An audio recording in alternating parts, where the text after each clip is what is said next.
Boa noite, meu povo. Aula gravando. Então, hoje nós vamos ter a última aula com a nossa irmã Ana Paula Aureliano, mais conhecida como a Paulinha do Recife. E a aula, será que ela vai ter polêmica? Então, Paulinha, é com você.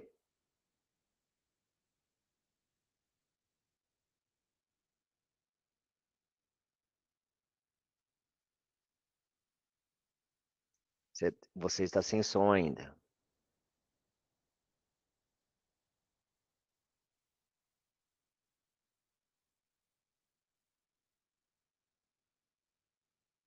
Tá vendo? Calma Falei aí, de que o microfone ainda polêmica. tava querendo. O microfone não tá nem querendo abrir hoje. Agora foi. Manda bala. Com você, Paulinha. Oi, gente, boa noite. O Caio fica fazendo essa propaganda de polêmica, às vezes nem ia ter, mas ele fica falando, aí agora vai ter, porque a galera já tá na expectativa para a polêmica, né? Mas é um assunto que, no final, ele acaba sendo um pouco difícil, talvez até dê, e principalmente para uma pessoa como eu, que não tem uma posição definida de acordo com os padrões naturais, né, de Armínio, Calvino e por aí vai.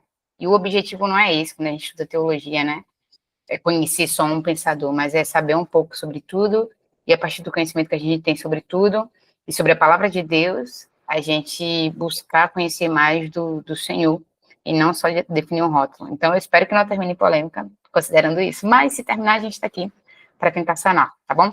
Eu tive um problema com o meu visualizador normal de PDF, eu estava tentando abrir ele aqui enquanto o Caio falava, mas ele não estava abrindo. Daí eu vou abrir a aula de hoje por uma janela do Chrome. Aí vamos ver se vai ficar bom para vocês na visualização, tá bom? A janelinha do Chrome, eu acho que por ser do próprio Chrome, ela tá me dando um pouquinho de trabalho, porque tipo, eu fico tentando abri-la junto com a apresentação e ela fica dando um lugar ao inimigo aqui. Mas vai dar bom. Deixa eu fechar do Chrome e tentar abrir pelo Safira. Talvez fique melhor.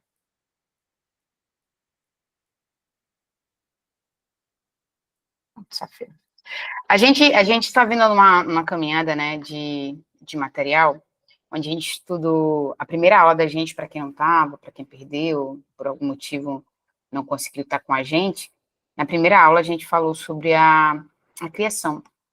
E a gente focou bem lá no texto de Gênesis. Gênesis no capítulo 2, né? Ou melhor, capítulo 1, né? Falando sobre a criação num contexto, assim, geral. A criação do homem, criação do indivíduo, né? Do ser humano ali. E na segunda aula a gente foi falar sobre o homem. Né? Na primeira aula a gente falou sobre a criação como um toda, enfim.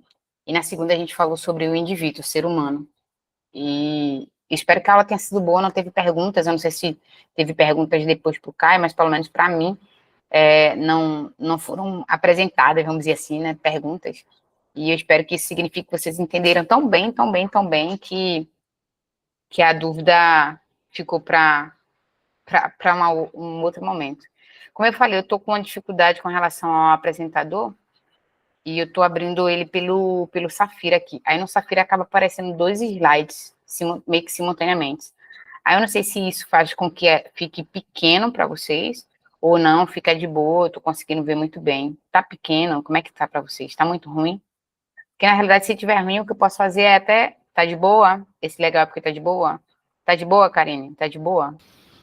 Assim, honestamente, aqui as letrinhas embaixo ficam um pouco pequenas. Tão Mas acho que dá pequenas, pra né? levar. Eu não acho que dá pra levar, pô. Deixa eu ver aqui como é que eu consigo melhorar. Eu não sei o que foi que aconteceu com o meu apresentador natural de slides, que é o de slides não, né? Que é o visualizador padrão, assim. Que ele hoje quer dar lugar ao inimigo. Eu tô clicando na tela e ele simplesmente não tá abrindo. Deixa eu tentar pelo Google Chrome Eu mesmo. tinha dado zoom aqui na minha própria tela e tinha ido. Se for o Foi? caso, eu vou fazer também, Entendi. Então, show de bola. Deu para perceber pela tua carinha, assim, um pouquinho de aflição. Eu falei assim, Uhum. a carinha de aflição dela significa que o slide não tá tão bom para ela. Por isso que eu perguntei, já fixando em você.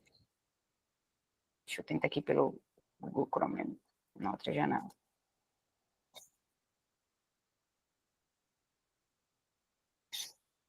Vou tentar pelo Chrome aqui na outra janela, e no Chrome eu tenho a opção de colocar no modo de apresentação também. Vou tentar diminuir aqui um pouquinho a tela para mim, que é para poder continuar enxergando vocês, dividindo a tela.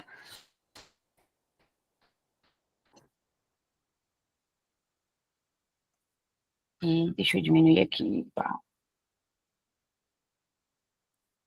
E pior que aqui eu acho que vai ficar continuando apresentando dois, mas talvez eu consiga em alguns casos, quando precisar, dar um zoom um pouquinho maior. Pelo menos nesse aqui eu estou sentindo que eu tenho um pouquinho mais de controle da minha tela. Porque vocês veem exatamente o que eu estou vendo, e quando eu divido ela, ela acaba ficando menor. Vê se melhorou, tipo, o tamanho, quando eu passar para a segunda, para de baixo, se o tamanho ficou melhor. Ficou melhor? Melhorou bastante. Show de bola, então. Então vamos usar nesse padrão aqui. Galerinha, como eu estava falando, né? E inclusive, tirando essa capinha aqui, que é só uma capinha bonita para vocês verem depois no PDF, o meu primeiro slide ele fala exatamente tudo que eu estava falando para vocês, né? A gente falou sobre a criação, depois sobre o homem, e hoje a gente vai falar sobre o propósito. Quando eu falo sobre o propósito, eu já ministrei várias vezes falando sobre o propósito, no sentido do meu propósito, qual que é o meu propósito para as pessoas. E as pessoas normalmente têm uma dúvida, né? Quando fala o termo propósito, tipo, para que eu estou aqui? Quando, na realidade, o propósito não é bem o meu porquê, mas é o coração do Pai. A gente tem um chamado, a gente tem uma missão, mas o propósito, ele não é nosso, né? O propósito, ele é do Senhor. E eu coloquei até uma frase, eu achei essa frase bem legal, eu li ela esses dias, e eu achei que tinha muito sentido, eu anotei para colocar na nossa apresentação. A criação, ela mostra o poder de Deus, que Deus é todo-poderoso, ele fala, e quando ele fala, as coisas acontecem. Então, a criação está lá para mostrar isso. O homem, né, mostra a imagem de Deus, é o reflexo de Deus, foi o que a gente viu na aula passada, Imago Dei. Mas o propósito, ele mostra o coração de Deus. E é sobre isso que a gente vai falar. Eu coloquei, tá em letras pequenas mesmo, não tá nem num padrão normal de apresentação, mas quando vocês pegarem, vocês vão entender, como se fosse aquela notinha de rodapé, né? Só para não esquecer, quando a gente fala de propósito, a gente está falando sobre o plano divino. Então, é sobre isso que a gente vai falar hoje, tá? Eu sei que tem, por exemplo, quem já leu o livro do Tiago e do Douglas, né? Deus fez de propósito, né? As pessoas acabam achando que é para falar um pouco sobre si, mas na realidade a gente vai falar sobre o plano de Deus. Sempre que quando a gente ouve a Bíblia falar de propósito, ela está falando sobre um plano divino, não nosso. E eu usei muito, enquanto eu estava preparando essa aula, a teologia sistemática do Millard Erickson. Ele é bem uma teologia sistemática que é bem completa, eu super indico ela para vocês. No final eu levanto ela aqui e mostro, porque agora minha tela vai estar pequenininha, não vai adiantar tanto, vai estar maior a tela da apresentação. E o Millard vai falar o seguinte, que a gente pode definir esse plano de Deus, né, esse propósito, como a decisão eterna que garante que todas as coisas que estão por vir acontecerão. Então, o propósito de Deus, o plano de Deus, é uma decisão eterna, atemporal, que garante que tudo vai acontecer. Tudo que está por vir, tudo que ele disse, tudo que ele falou, tudo que ele pensou, tudo que ele projetou vai acontecer. É uma garantia, sabe? E daí, considerando que o propósito e o plano de Deus são praticamente a mesma coisa, né? A gente vai começar a utilizar muito o termo plano aqui. Apesar da gente estar estudando o propósito, eu vou utilizar o plano porque é o termo que o Millard acaba usando e como eu me inspirei muito no material dele, vocês vão ver muito aparecendo plano. Mas cada vez que eu falar plano, entenda que eu estou falando do propósito de Deus, ou seja, é aquilo que ele quer, tá bom? E daí, quando a gente vai no Antigo Testamento, né, que foi escrito em hebraico, a gente tem diversos termos para falar sobre propósito. Quando a gente vai no Novo, que foi escrito em grego e partes em aramaico, a gente também vai ter diversos termos para falar sobre o propósito de Deus, sobre o plano dele, né? E eu vou enfatizar um de cada, né? O que para mim é o que mais chama atenção. E por que para mim é o que mais chama atenção? Pelo menos o do Antigo Testamento. Porque a gente estudou muito em Gênesis capítulo 2, versículo 7, quando diz assim, o Senhor Deus formou o homem. E no original esse formou é a mesma expressão usada para ordenar, usada para determinar, sabe? E é interessante pensar nisso, porque quando a gente vai para os textos anteriores, que vai falar sobre Deus dar ordem as coisas acontecerem, a gente não vê o verbo do português formar aparecendo. Mas quando a gente vai para o homem, a gente vê o formou. Só que esse formar é um formar planejado, é um formar pensado, é um formar meio que estratégico, tipo, não foi eu falei, vamos ver o que vai acontecer. Foi, não, eu quis que fosse exatamente assim. O homem, ele é a única criatura que é planejada exatamente assim.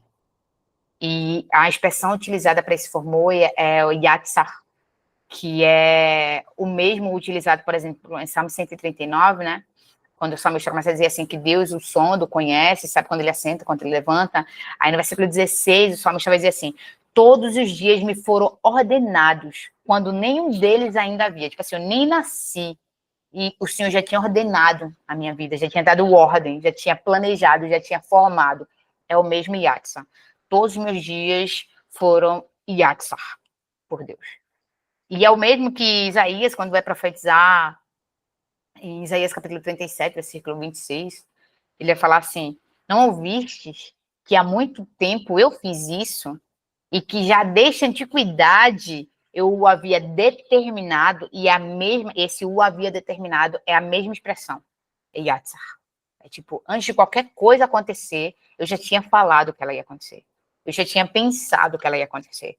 Eu já tinha planejado que ela ia acontecer. Era o meu propósito.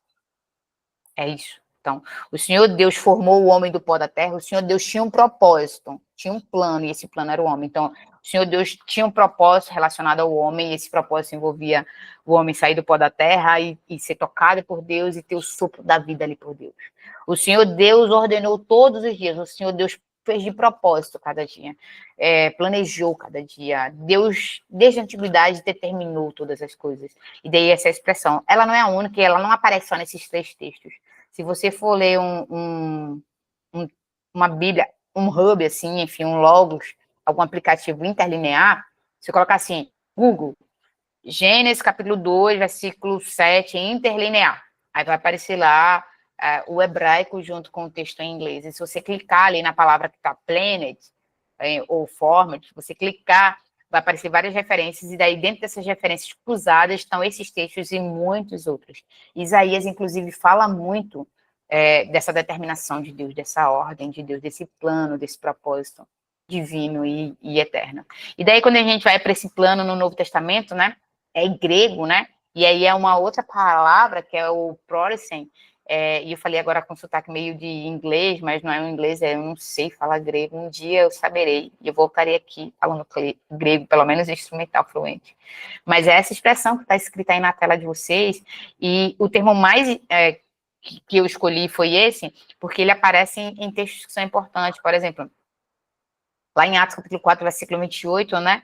A palavra de Deus vai dizer o seguinte, para fazer tudo o que a tua mão e a tua vontade predeterminaram que se fizesse. E esse predeterminar é o propósito, é o plano. Se fosse no hebraico, ia ser o Yatsar. Então, são expressões parecidas, mas como está em grego, aí esse proorisen. E em Romanos 8, 29, né? Paulo falando sobre esse desígnio de Deus, vai dizer assim, pois os que conheceu por antecipação, também os predestinou para serem conforme a imagem de seu filho. E esse predestinou também é a mesma expressão usada para predeterminar, usado para pré-ordenar, ou seja, usado para Deus ter falado, pensado muito antes, aí Caio já está agitando na polêmica, ele já está escrevendo, olha aí, para dizer que Deus, muito antes de qualquer coisa, ele já falou. E é isso, vai ser assim. Então, entendam que o propósito de Deus tem a ver com algo que ele disse que vai acontecer, ou ele pensou que vai acontecer, e porque ele pensou e porque ele disse, vai acontecer. Então, o propósito de Deus, ele é eterno, ele é atemporal, ele não tem cronologia. Como assim, Paulinho, não tem cronologia? Vou dar um exemplo prático. Não é porque o homem pecou que Jesus veio. Jesus já veio antes do homem pecar. Já estava escrito isso. Já estava determinado isso. Antes da fundação do mundo. Não é porque lá no texto de Jonas. Sim. Sim, né? Sim. Na minha concepção, sim. Biblicamente falando, sim. E até o final da aula eu vou explicar isso um pouquinho melhor. Que sim. E como é esse sim no meu entendimento. E aí, é meu entendimento, quando você estudar com o professor que vai falar sobre queda, possivelmente ele vai ter um entendimento parecido. Porque, biblicamente falando, principalmente no Antigo Testamento, vocês vão perceber, no Antigo Testamento é tipo assim, tem muitos sinais de que Deus é soberano nesse nível. Falar que Deus não escolheu é dizer, é ponderar a soberania dele. Por exemplo, Deus queria que Adão, eu já vou começar na polêmica logo de agora, meu Deus. Deus queria que Adão comesse do fruto, aí entra uma parada que é o antropomorfismo. Fala aí, Caio. Tem já pergunta no chat, então já fica ciente que hoje vai ser legal. Eu vi ela perguntando, então Deus já falou antes, eu falei sim, eu já respondi sim. Então, Já sim. só pra você se ligar hoje que o chat vai ser legal. O chat vai ser legal, né? Então, Não é eu tô de mesmo, olho. Dulce? Subiu aqui, eu já tava de olho. Quietinha aqui. Eu tô quietinha.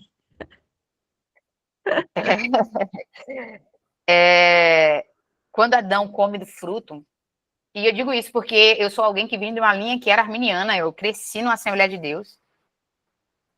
Tá bom, Nayara, tá bom. À medida que a gente for caminhando, eu vou explicando um pouquinho mais, mas aí a gente vai respondendo as dúvidas também. E para mim, pensar num Deus amoroso era meio que tipo assim, como que ele pode ser amoroso e ele escolher A e não escolher B, escolher, sei lá, Dulce e não escolher Nayara, ou escolher Nayara e não escolher Ana, escolher Caio e não escolher Ju. Como que ele pode? E eu vou explicar que a nossa mentalidade, que é uma mentalidade muito herdada da Grécia, e a Grécia ela é muito... Tanto que você vai no Antigo Testamento não fala assim, e choveu, vai dizer assim, e Deus fez chover. Porque o judeu, o hebreu, ele não deixa dúvida no que ele está querendo dizer. Ele quer falar assim, Deus quis, sempre ele vai dizer assim, e Deus fez chover. E Deus endureceu o coração de Faraó. Não foi Faraó que não quis, foi Deus que endureceu o coração de Faraó. Então, Deus quis que Faraó fosse mal. Uau, polêmica já, né? Deus quis. Já no Novo Testamento, a graça, né, e a imagem de Cristo vindo e sendo um Deus de amor, e esse Deus de amor impactando muito o judeu, impactando muito o hebreu, e ele começando a dizer assim, eu achei que ele ia vir acabar com tudo, mas ele veio para revelar amor, fez com que a forma das pessoas expressarem o evangelho fosse uma forma mais graciosa, mais amorosa. E essa forma graciosa, inclusive o próprio Paulo falando, o texto que defende o calvinismo foi de Paulo, o texto que defende o arminianismo foi de Paulo. Então, mesmo Paulo falando, parece que tá dúvida, mas não é dúvida, gente. Quando a gente começa a entender que não é Calvino, não é Armínio, é equilíbrio, porque Deus, ele pode, ele é. E ele pode, e é um Deus de amor, e dentro desse Deus de amor, porque assim, o amor de Deus, eu vou falar isso um pouco mais na frente, mas já vou adiantar aqui, o amor de Deus, e isso é complicado de dizer para quem veio muito do arminianismo, mas o amor de Deus por nós é uma atitude secundária no plano dele. Deus nos criou, obviamente, para manifestar seu amor, mas acima de tudo para manifestar sua glória. O objetivo de todas as coisas, e a Bíblia é muito clara nisso, não é para que você se sinta amado, é para que Deus seja glorificado. Então, se para Deus ser glorificado, um tiver que ir para o inferno e outro tiver que vivenciar a vida eterna com ele, isso vai acontecer. Sabe? Isso não significa que ele não nos ama. Isso não significa que quando Cristo morre na cruz, pesado, mas real. Isso não significa... Gostei, David Leonardo saiu da aula. Você não é o centro, sabe? Isso não significa que ele não nos ame e que ele não nos queira. Ele nos quer, ele nos deseja. E a Bíblia fala isso também. Por isso que eu digo, não é Armínio, não é Calvino. A Bíblia fala sobre isso, sobre Deus nos amar, sobre Deus nos querer. Em Apocalipse, capítulo 22, ou seja, lá no final de todas as coisas, versículo 17, se não me falha a memória, é um dos pontos que até deixa Armínio meio que assim, eu tenho chance... Deixa eu abrir aqui, Apocalipse capítulo 22, deixa eu ver se é o versículo 17, para não falar besteira, porque eu tenho um problema muito sério em decorar versículos. Apocalipse 22, e o versículo 17, veio lá no final, último capítulo da Bíblia, versículo 17. O Espírito e a noiva dizem, vem. E quem ouve, diga, vem. Quem tem sede, venha. E quem quiser, receba de graça da água da vida. Como assim, quem quiser? Então, eu quero. Então, vendo da ótica do judeu é bem mais fácil, porque eles foram o povo que recebeu ali a lei e que seguiu. Então, Apocalipse é o último livro, é Deus para deixar a gente assim, tipo, o que é que isso quer dizer? Às vezes assim, e quem quiser, venha, sabe? Então, há um querer. Há um querer. Há uma liberdade. João 8,32, né? Conhecereis a verdade vos libertará. E aí, à medida que a aula for crescendo, assim, no nosso conhecimento, a gente vai começar a entender o porquê disso, né? Mas, lendo textos de propósito ainda, voltando aqui para o slide, no Novo Testamento, por isso que eu faço slide, porque senão eu vou ficar o tempo inteiro me jogando lá para frente e eu deixo de falar coisas importantes também no meio do caminho. Atos 4,28, né? Predeterminou, Romanos 8,29, predestinou, 1 Coríntios 2,7, o qual Deus preordenou antes dos séculos para a nossa glória. Deixa eu ver se é para a nossa glória mesmo o versículo, agora fiquei na dúvida. Porque eu digito, às vezes eu digitando, eu posso ter 1 Coríntios, versículo 2, versículo 7. É isso mesmo, para não falar. Mas falamos do mistério da sabedoria de Deus que esteve oculto, o qual Deus pré-ordenou antes dos séculos para a nossa glória. É o texto. Então, tipo assim, são textos que mostram que há um planejar de Deus antes de qualquer coisa. Então, é ele quem diz como as coisas vão acontecer, não nós. E daí, avançando no nosso entendimento, a gente vai avançar, na realidade, retroceder um pouquinho para o Antigo Testamento, para vocês verem o que é que o Antigo Testamento ele fala, né? Quando o Antigo Testamento vai falar sobre a obra de Deus, sobre o plano de Deus, está associado em grande parte, como foi falado aqui, agora esqueci o nome, mas ele falou, para o judeu é mais fácil, em grande parte com a aliança que o Senhor Deus fez com o seu povo. Então, tem duas verdades acerca de Deus que ficam muito claras no Antigo Testamento, falando sobre esse pré-ordenar, sobre esse pré-determinar, sobre esse plano dele. Primeiro, que Deus é soberanamente poderoso, criador e sustentador de tudo. E isso vai ser refletido lá no Novo Testamento também. Cristo sustenta a criação. E um outro ponto que fica muito claro é que Deus é extremamente amável, extremamente cuidador, extremamente pessoal. Como eu falei, né? Adão pecou. Se Deus não quisesse de jeito nenhum, gente, a coisa mais fácil para Deus era não ter criado a árvore. Então ele criava. Ele coloca Adão dentro de um jardim. Imagina um jardim como se fosse um campo de futebol, 4 linhas. Ele coloca 4 linhas ali, mas dentro dessas 4 linhas, ele coloca algo e fala assim: eu não quero que você coma. É o meu querer. Eu não quero. Mas tá aqui.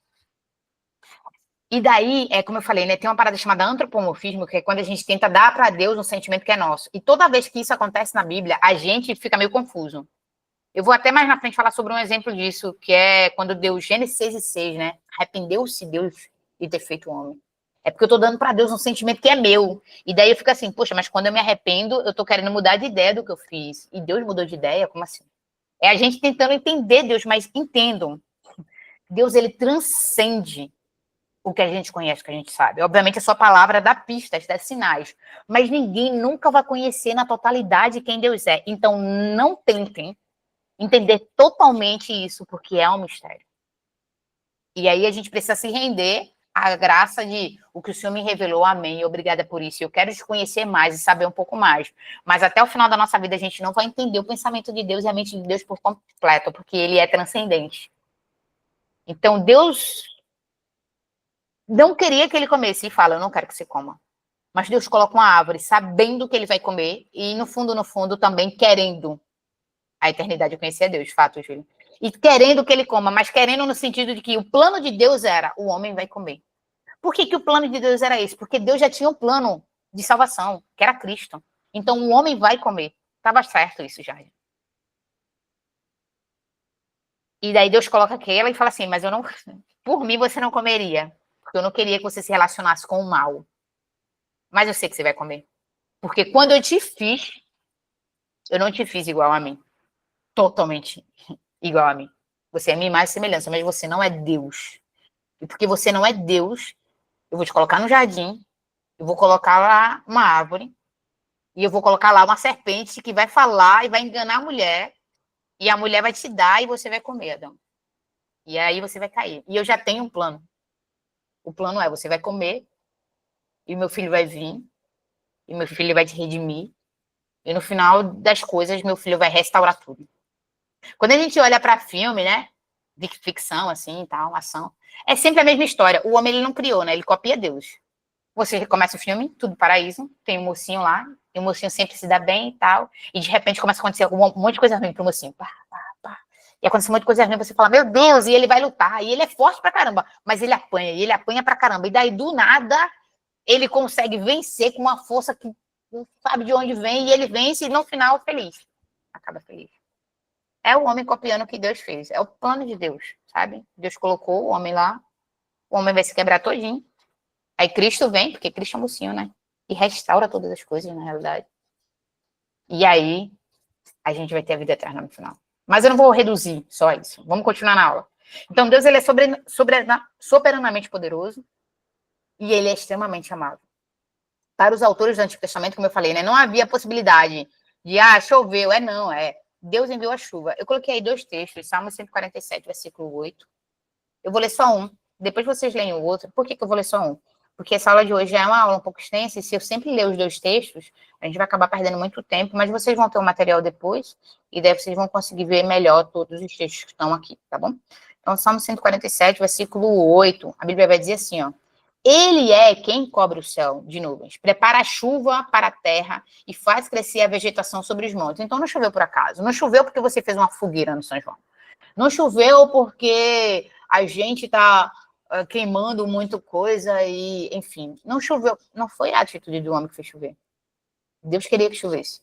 E porque Deus queria que chovesse, em algumas situações ele vai provocar o homem para que o homem tenha atitudes que faça, sei lá, maximizar a possibilidade de chuva. Mas é Deus governando todas as coisas sim. Daí, quando a gente vai para o Novo, né? Aliás, antes de ir para o Novo, o Antigo Testamento ele também anuncia que Deus vai concretizar tudo aquilo que está no seu plano. E aí tem alguns textos, eu vou ler, por exemplo, Jó 42:2, não precisa nem ler, já tem decorado, né? Jó vai falar assim, pense eu que tudo pode e que nenhum dos teus pensamentos pode ser impedido. E esse não é o único texto que vai apontar para isso. Eu coloquei mais 2 aqui, mas tem bem mais. No Novo Testamento, né? O Novo Testamento mantém a perspectiva do Antigo. Para Jesus, quando Jesus fala, os eventos da sua vida e os eventos futuros necessariamente viriam a acontecer por causa do plano de Deus. Eu coloquei alguns textos aí, eu vou ler um deles, né? Marcos 14 e 21. Marcos 14, 21, a palavra de Deus vai dizer assim pra gente. Pois o Filho do Homem vai, conforme está escrito a seu respeito. Mas há daquele por quem o Filho do Homem é traído. E eu acho esse texto muito legal, sobre Judas, né? Deus está falando assim, ó, o Filho do Homem vai, mas ai daquele por quem o Filho do Homem for traído. E Jesus dá vários sinais para Judas, tipo assim, cara, vai ser você. Vai ser você. Vai ser você. E daí me faz pensar que Judas teria até uma oportunidade de redenção, né? Porque quando Deus dá aviso pra gente pode até mudar de ideia. Mas uma coisa era certa. Independente da mudança de ideia de Judas, se isso acontecesse, Jesus ia morrer. Tipo, Jesus não morreu porque Judas traiu. Jesus morreu porque era o plano. Para que no terceiro dia ele ressuscitasse. Um monte de gente já tinha falado sobre isso. E daí Deus permitiu que o diabo entrasse em Judas e que Judas fizesse o que fez. Mas o Filho do Homem ia morrer, independente de Judas. Por isso que Jesus fala, mas ai do homem que dentro do seu pequeno quadrado de liberdade for o traidor. Ai dele. Aí você diz, coitado de Judas, não tinha nem opção. Deus fez Judas de um jeito, concebeu Judas de um jeito, a identidade de Judas era de um jeito, que colocando todos os fatores que Deus colocou na história de Cristo, no final Judas ia trair. E é assim que funciona a soberania de Deus. Não é que ele te força a fazer, mas ele te impulsiona a. Ele rege todas as coisas. E essas coisas te fazem. É como se fosse assim, eu tô aqui porque eu quero. Mas Deus me constituiu de um jeito para que eu quisesse isso. Ele me fez para querer. Eu quero o que ele quer. Eu desejo o que ele deseja. Ele me fez na família que eu nasci, e me fez ser da igreja que eu fui, e fez o pessoal da igreja me arrebentar, e daí eu mudei de igreja, e me arrepentei na outra igreja, e daí eu vim pro ON, e daí eu sei. No final vai ficar um pouquinho mais claro. No final a gente vai chegar num termo que é o equilíbrio. E daí ele e te entendo. No final vai ficar um pouco mais claro. E daí ele me fez conhecer o Caio. E conhecendo o Caio, ele me fez estar aqui hoje. Então Deus criou todas essas coisas. Não é um acaso, gente. Não dá para você achar que, foi sem querer, abriu para mim um vídeo do YouTube da família Dizescope e lá tinha uma propaganda do ON e aí meu coração sentiu vontade de apertar o botão e eu apertei o botão, eu entrei no ON e daí eu conheci o Caio. Não foi para casa. Deus regeu a vida do Caio para que ele estivesse aqui. E para que você se conectasse, sei lá, ele de algum modo. Enfim, Deus foi fazendo todas as coisas fluírem para que acontecesse o que ele quer. E é isso que a gente chama de soberania de Deus. Mesmo quando não havia profecia a ser cumprida, Jesus ele transmitia um sentido de necessidade em relação aos eventos. Então, às vezes, não vai ter um texto que é uma profecia, mas Jesus vai dizer assim, é necessário que isso aconteça. E aí eu coloquei 2 textos de exemplo. Ele vai dizer assim, é necessário que isso aconteça.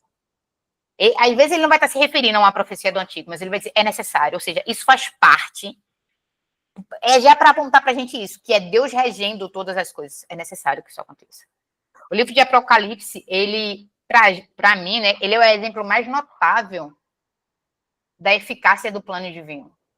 Porque tem um livro e todo mundo acredita que vai acontecer tudo que está ali. E a gente está vendo cada sinal do que está acontecendo ali. E é assim que a gente vai saber que o fim está chegando, por causa dos sinais. E como é que eu tenho certeza que isso vai acontecer, gente? Porque eu creio que Deus é soberano. Você crê que Deus é soberano. Não vai acontecer tudo isso, porque vai ser um homem, um anticristo. É por causa do anticristo. Não é por causa do anticristo, não. É porque Deus quer. O anticristo vai nascer porque Deus quer. O anticristo vai fazer o que vai fazer porque Deus quer. E vai ter gente que vai debandar para o outro lado. Deus quer. Deus quer. Para quê? Para que o nome dele seja glorificado. Entendam isso. O propósito de Deus, de Gênesis a Apocalipse, é que o nome dele seja glorificado. É para a honra, para a glória e louvor do nome dele. É por isso que quando Jesus vai ensinar para a gente uma oração tão básica como o Pai Nosso, ele vai dizer, Pai Nosso que está aí no céu, santo é o teu nome, venha o teu reino, seja feita a tua vontade, assim na terra como no céu, por nosso cada dia nos dai hoje, perdoa as nossas dívidas, assim como nós perdoamos os nossos devedores, não nos deixe cair em tentação. Jesus ora, não me deixe cair, não nos deixe cair. Porque quando a gente cai em tentação, Deus deixou. Não é porque, é porque eu vacilei, porque eu errei. Não, Deus deixou. Mas livrai-nos do mal, porque só ele pode nos livrar. Porque teu é o reino, a glória e o poder para sempre. Amém. Isso inclui, gente, também a obra redentora de Deus. Então, essa obra que é Cristo vindo, enfim, é o plano. Isso inclui a escolha dos indivíduos. Daí você lê Romanos 9, Nayara, 55 mil vezes, até você se convencer que, tipo assim, não é como eu achava. Não é tão bonitinho e tão fofinho. É porque a gente quer que Deus seja fofinho. É porque é mais fácil apresentar um Deus fofinho. É como a Dulce disse aqui, David Leonardo chora, né? É mais fácil apresentar um Deus fofinho. É mais fácil chegar aqui e dizer assim, Deus quer você, Deus ama você. E é tudo para que você chegue lá na vontade dele. E para que você seja feliz. Mas não é. Quando eu olho na Bíblia, eu vejo a galera que ama Deus e que Deus ama também, se arrebentando todo. Olha para Paulo. Paulo era conhecido. Tá? Paulo era famoso. Paulo estava bem. E ele tem um encontro com Cristo. E ele acaba a vida dele numa prisão, pedindo para um garoto trazer para ele um livro na capa. Não é um final feliz, gente. Na ótica humana. Não é um final feliz. Aí você pode pensar, como é que Deus ama essa pessoa? Como é que Deus ama Paulo e deixou o cara apanhar tanto, sofrer tanto? Como é que Deus amava os apóstolos e ele deixou a galera morrer de cabeça para baixo na cruz? Como é que ele deixou? Tem até uma versão de João, né, que fala que é história, que fala que ele foi lançado dentro de um caldeirão ali e pegando fogo, óleo quente, pegando fogo para queimar ele. Ele ainda por cima não morreu. Deus ainda deixou o cara ficar vivo. Estevão sendo apedrejado. Como é que é isso que Deus quer? E é interessante, citar o Estevão aqui é muito legal. A Bíblia fala que Estevão olha e ele vê os céus abertos, e ele vê Cristo olhando para ele. Então, Cristo estava olhando para Estevão sendo apedrejado. Por que ele não fez nada? É porque o objetivo dele não é que Estevão seja feliz no final. É que Estevão o conheça. É que Estevão se pareça com ele. É que Estevão glorifique o nome do Pai. Então, Deus não vai nos poupar de nada que nos aproxime a quem Ele é. Fala aí, Caião. Um exemplo típico, Paulinho, que a gente pode colocar nessa hora é o próprio João Batista. João Batista, diz alguns teólogos mais reformados que quando João Batista ele envia os seus discípulos perguntar para Jesus: você é o Messias ou devemos esperar outro? É como que ele tivesse dizendo: ó, eu tô preso aqui, dá para você dar um jeito na minha vida aqui que eu tô preso? Se você não fizer nada, eu vou perder a cabeça. Aí o que Jesus responde? Ó, volta para João e fala assim para ele: os cegos vêm, os coxos andam, aos pobres é pregado o evangelho. Então, é como se Jesus fala para os discípulos de João, falar para ele: ó, volta para o propósito principal, que não é sobre você, faz aquilo que deve ser feito, você preparou o caminho. Glória a Deus, a sua recompensa não está agora, está na eternidade. Perde a cabeça dando glória a Deus, e como diz aquela música, né, quem plantou. Como é que é aquela música que fala? Agora fugiu a música. Mas tem uma música que fala que. É do Pregador Lu. Eu vou encontrar aqui, depois eu volto. Mas é mais ou menos isso. Fica claro. Nós vamos sofrer, acabou. É vontade do Senhor, porque Ele é digno e tá valendo. E tá valendo. Caio, se eu soubesse a música, quando você fala assim, qual é aquela música? Na hora eu esqueço. Eu tenho esse problema comigo. Tá na ponta da língua, mas se a pessoa falou qual é, eu esqueci na hora. E depois talvez eu lembre. Mas Pregador Lu, né? Eu era da Assembleia nessa época de Pregador Lu. Aí não podia, não. Era pecado. Então, assim, gente, tudo é parte da intenção de Deus para seus filhos. Eu quero ler um texto de Efésios. Eu não estou lendo todos os textos, mas, por favor, leiam depois. Eu estou no slide 5 de 13 e já foram 40 minutos. Então, eu não vou ler todos os textos, mas leiam, tá? Essa é a minha última aula com vocês, mas eu quero muito que vocês leiam, tá? A Bíblia fala assim, Efésios 1, versículos 11 e 12. Nele, ou seja, em Cristo, né, também fomos feitos herança, predestinados, conforme o propósito daquele que faz todas as coisas segundo o desígnio da sua vontade. Então, Paulo está falando assim, Deus faz tudo conforme ele quer. Versículo 12. A fim de sermos para o louvor da sua glória, nós os que antes havíamos esperado em Cristo. Então, Paulo está falando assim, no final de tudo, o objetivo é o louvor da glória dele. O objetivo não é que você se sinta amado. Isso não significa que Deus não te ame. Como eu falei, Deus é amor. Então, você vai receber do amor dele no meio do caminho. Deus é constante. Então, você vai perceber. Então, todos os atributos de Deus não deixarão de ser atributos dele. Mas Deus não é apenas um atributo. Deus é pleno. E o objetivo dele, ao criar todas as coisas, foi a glória dele.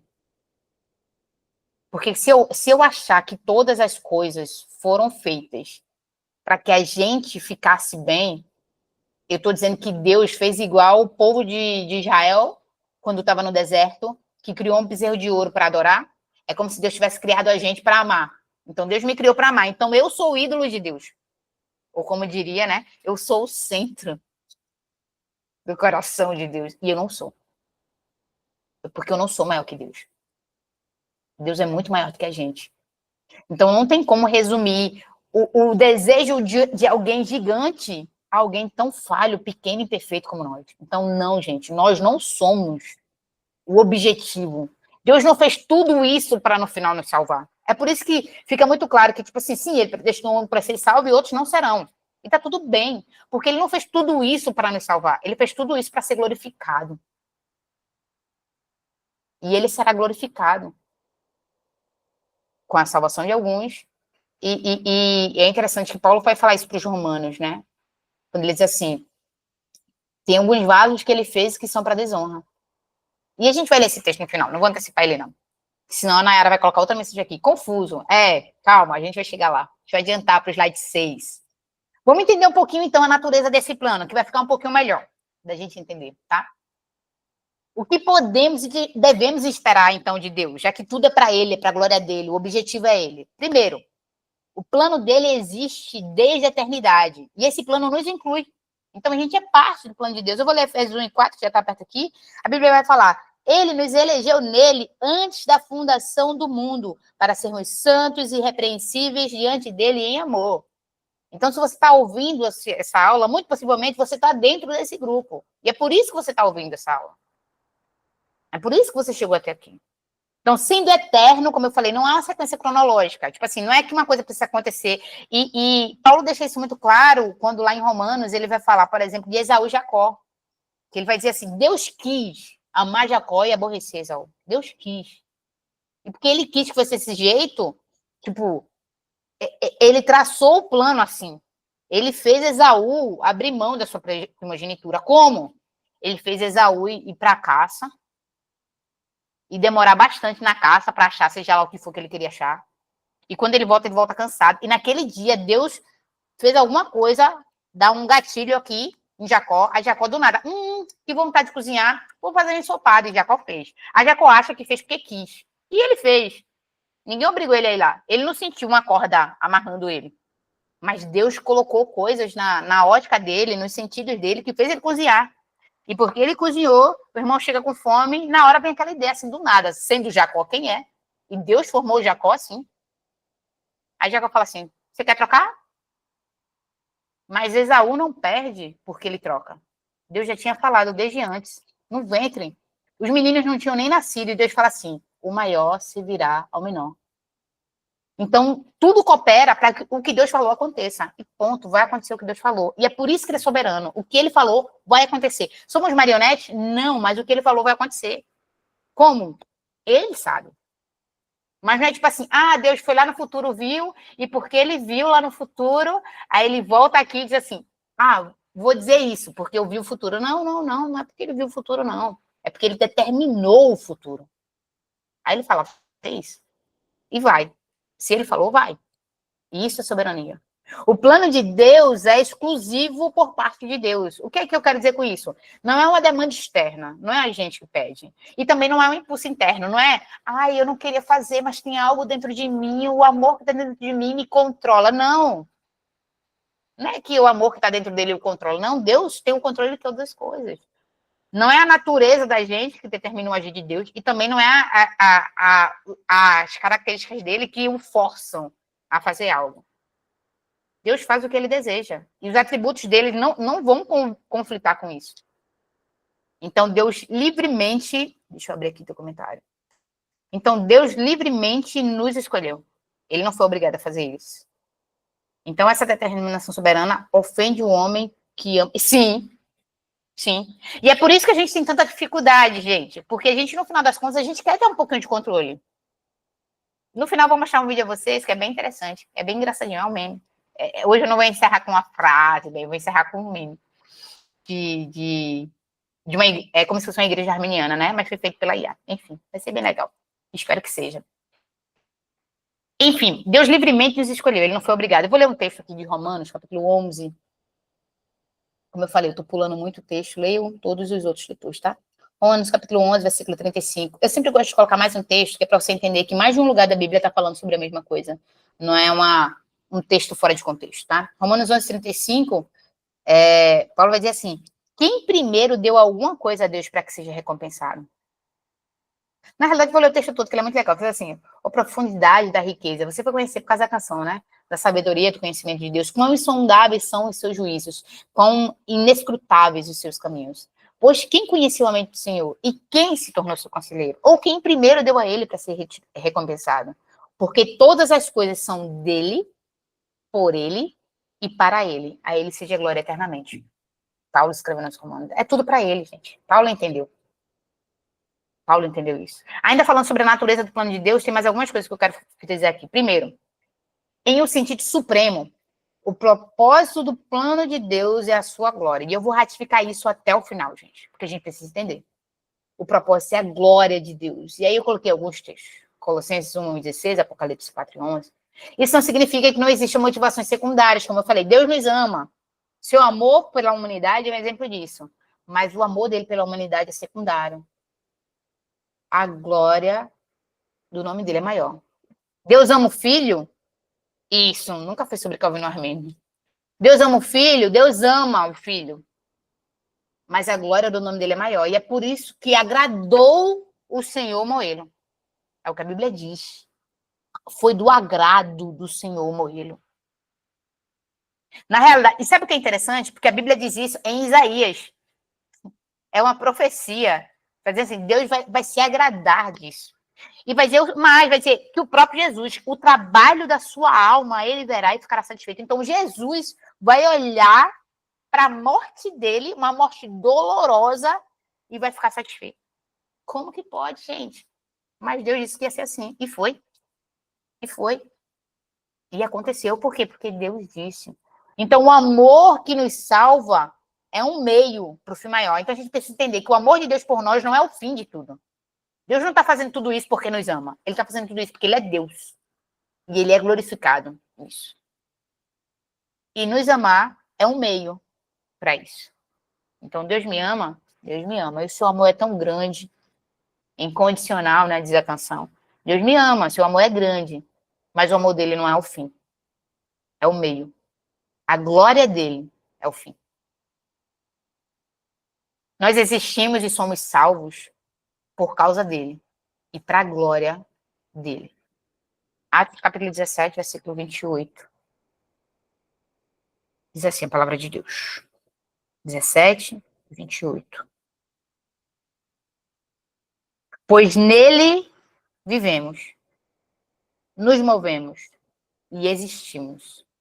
Como também alguns dos falsos poetas disseram, pois dele também somos geração.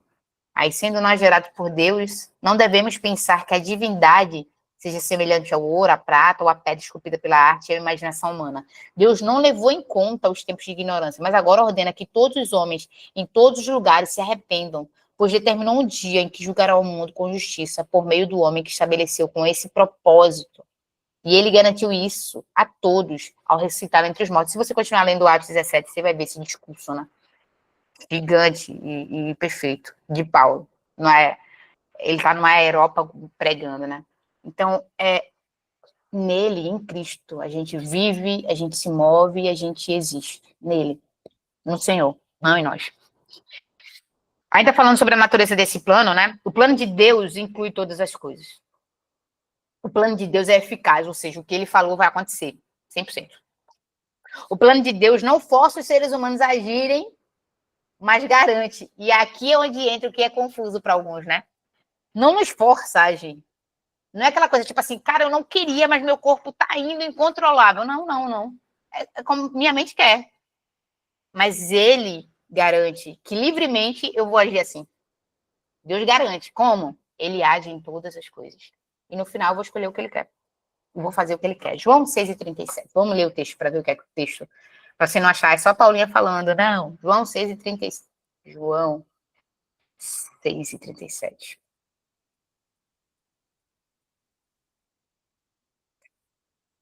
Jesus falando, tá? Todo aquele que o Pai me dá, virá a mim. Então, assim, ele está dizendo assim, Deus já me deu. E porque Deus me deu, essa pessoa vai vir. É Jesus falando. E de modo algum eu rejeitarei quem vem a mim. Então, Jesus está falando assim, quem o Pai me dá vai vir.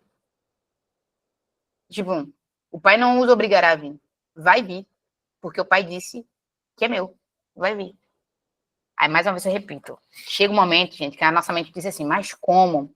Cara, aí tu ora, tu lê mais, tu lê 55 vezes esse versículo, e os outros estão aqui, e tu ora, e tu fala assim, Deus me ajuda a entender mais. Porque chega um momento que não é questão de conhecimento, não é sim, não.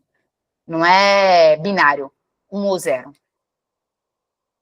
É a mente do Senhor. E quem é que consegue conhecer ela em totalidade? O plano de Deus, gente, não vai caber na nossa mente. Não tenta. Mas compreende. Ele é soberano. E tudo é pela glória dele. Isso é o que a gente precisa ter, sem dúvidas, no nosso coração e na nossa mente. Tá? O plano de Deus, ele é imutável. E aqui vale ressaltar uma especificidade, né? E é o que eu quis falar logo no início. Eu quase que dei um spoiler, né? Se o plano dele é imutável, Paulinha, por que quando Jonas prega em Nínive, uma palavra dizendo assim, vou acabar com tudo, Nínive se arrepende e Deus não castiga Nínive mais? Se Deus não muda, se a palavra dele é imutável, por que ele se arrependeu de ter feito o homem? E aí eu vou explicar isso no próximo slide. Achei essa imagem mal bonita. Tem uma palavra que a gente usa na teologia, não só na teologia, né? E lendo ela, você já começa a entender o que ela quer dizer. Antropomorfismo. Antropo de homem, né? Tudo que é antropo é do homem, natural do homem. E o morfismo de forma, né? Então, o antropomorfismo, tem outra palavrinha que agora eu esqueci. Mas é com antro também no início. Mas quer dizer a mesma coisa. Antropomorfismo é quando a Bíblia usa a linguagem da gente, uma linguagem humana, para descrever realidades divinas. E Deus não cabe na nossa realidade, né? Mas aí, para tentar explicar, ele usa antropocentrismo. Mas tem outra, que agora me falha a memória. Deixa eu ver se está aqui, não. Se o Coisinha usa aqui também. Não sei se ele usa. Eu acho que sim, penso que não. Se eu lembrar até o final da aula, eu coloco aqui. Mas tem uma outra expressão, além de antropomorfismo.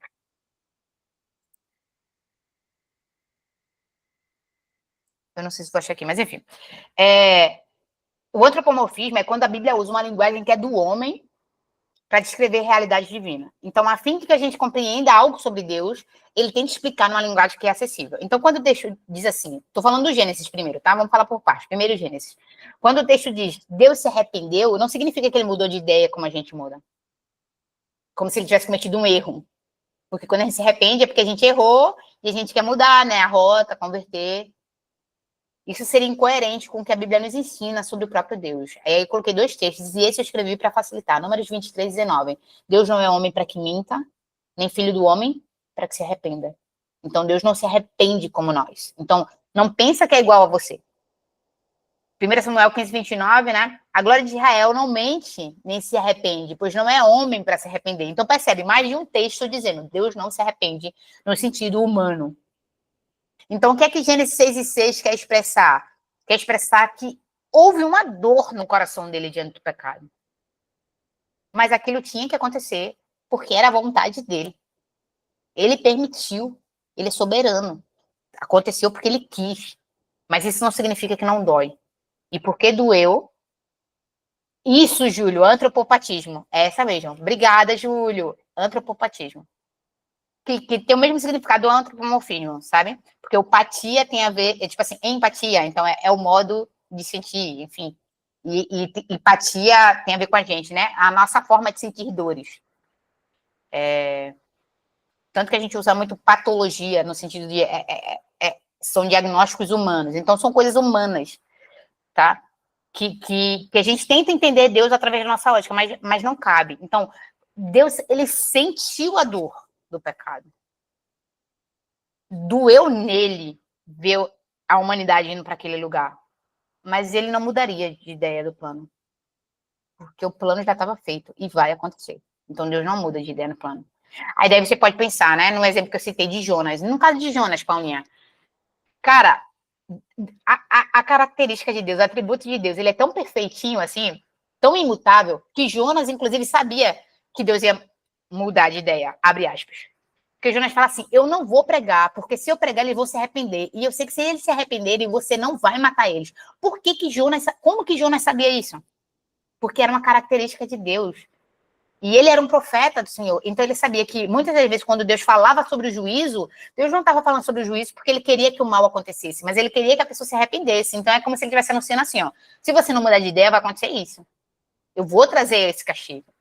Então é por isso que Jonas fala assim, cara, eu não vou pregar. Porque tu tá dizendo que vai matar eles, mas eu sei que tu não vai. Porque eles vão se arrepender quando eles ouvirem isso. E é isso que acontece, essa virada de chave aqui, né? Eu até coloquei uma imagem aqui, uma figurinha de criança, do povo se arrependendo e se voltando para Deus, e era o povo de Nínive. Era uma sociedade que não era uma sociedade de Israel. Eram pessoas que conheciam Deus de longe, assim. Então, o arrependimento de Deus, no caso do livro de Jonas, como um todo, né? Não mostra uma incoerência no seu caráter, uma mudança de caráter divino. Mas é Deus sendo justo e misericordioso, porque ele é misericordioso. Ele é amoroso. A mensagem de Jonas era, ainda em 40 dias, Nínive será destruída. Então, deu um tempo, a pessoa falou, cara, ele tá dando tempo. Se ele tá dando tempo é porque ele quer que a gente mude. E é interessante porque a palavra de Deus fala que ele age assim. Jeremias capítulo 18, versículo 7 e 8, coloquei aqui.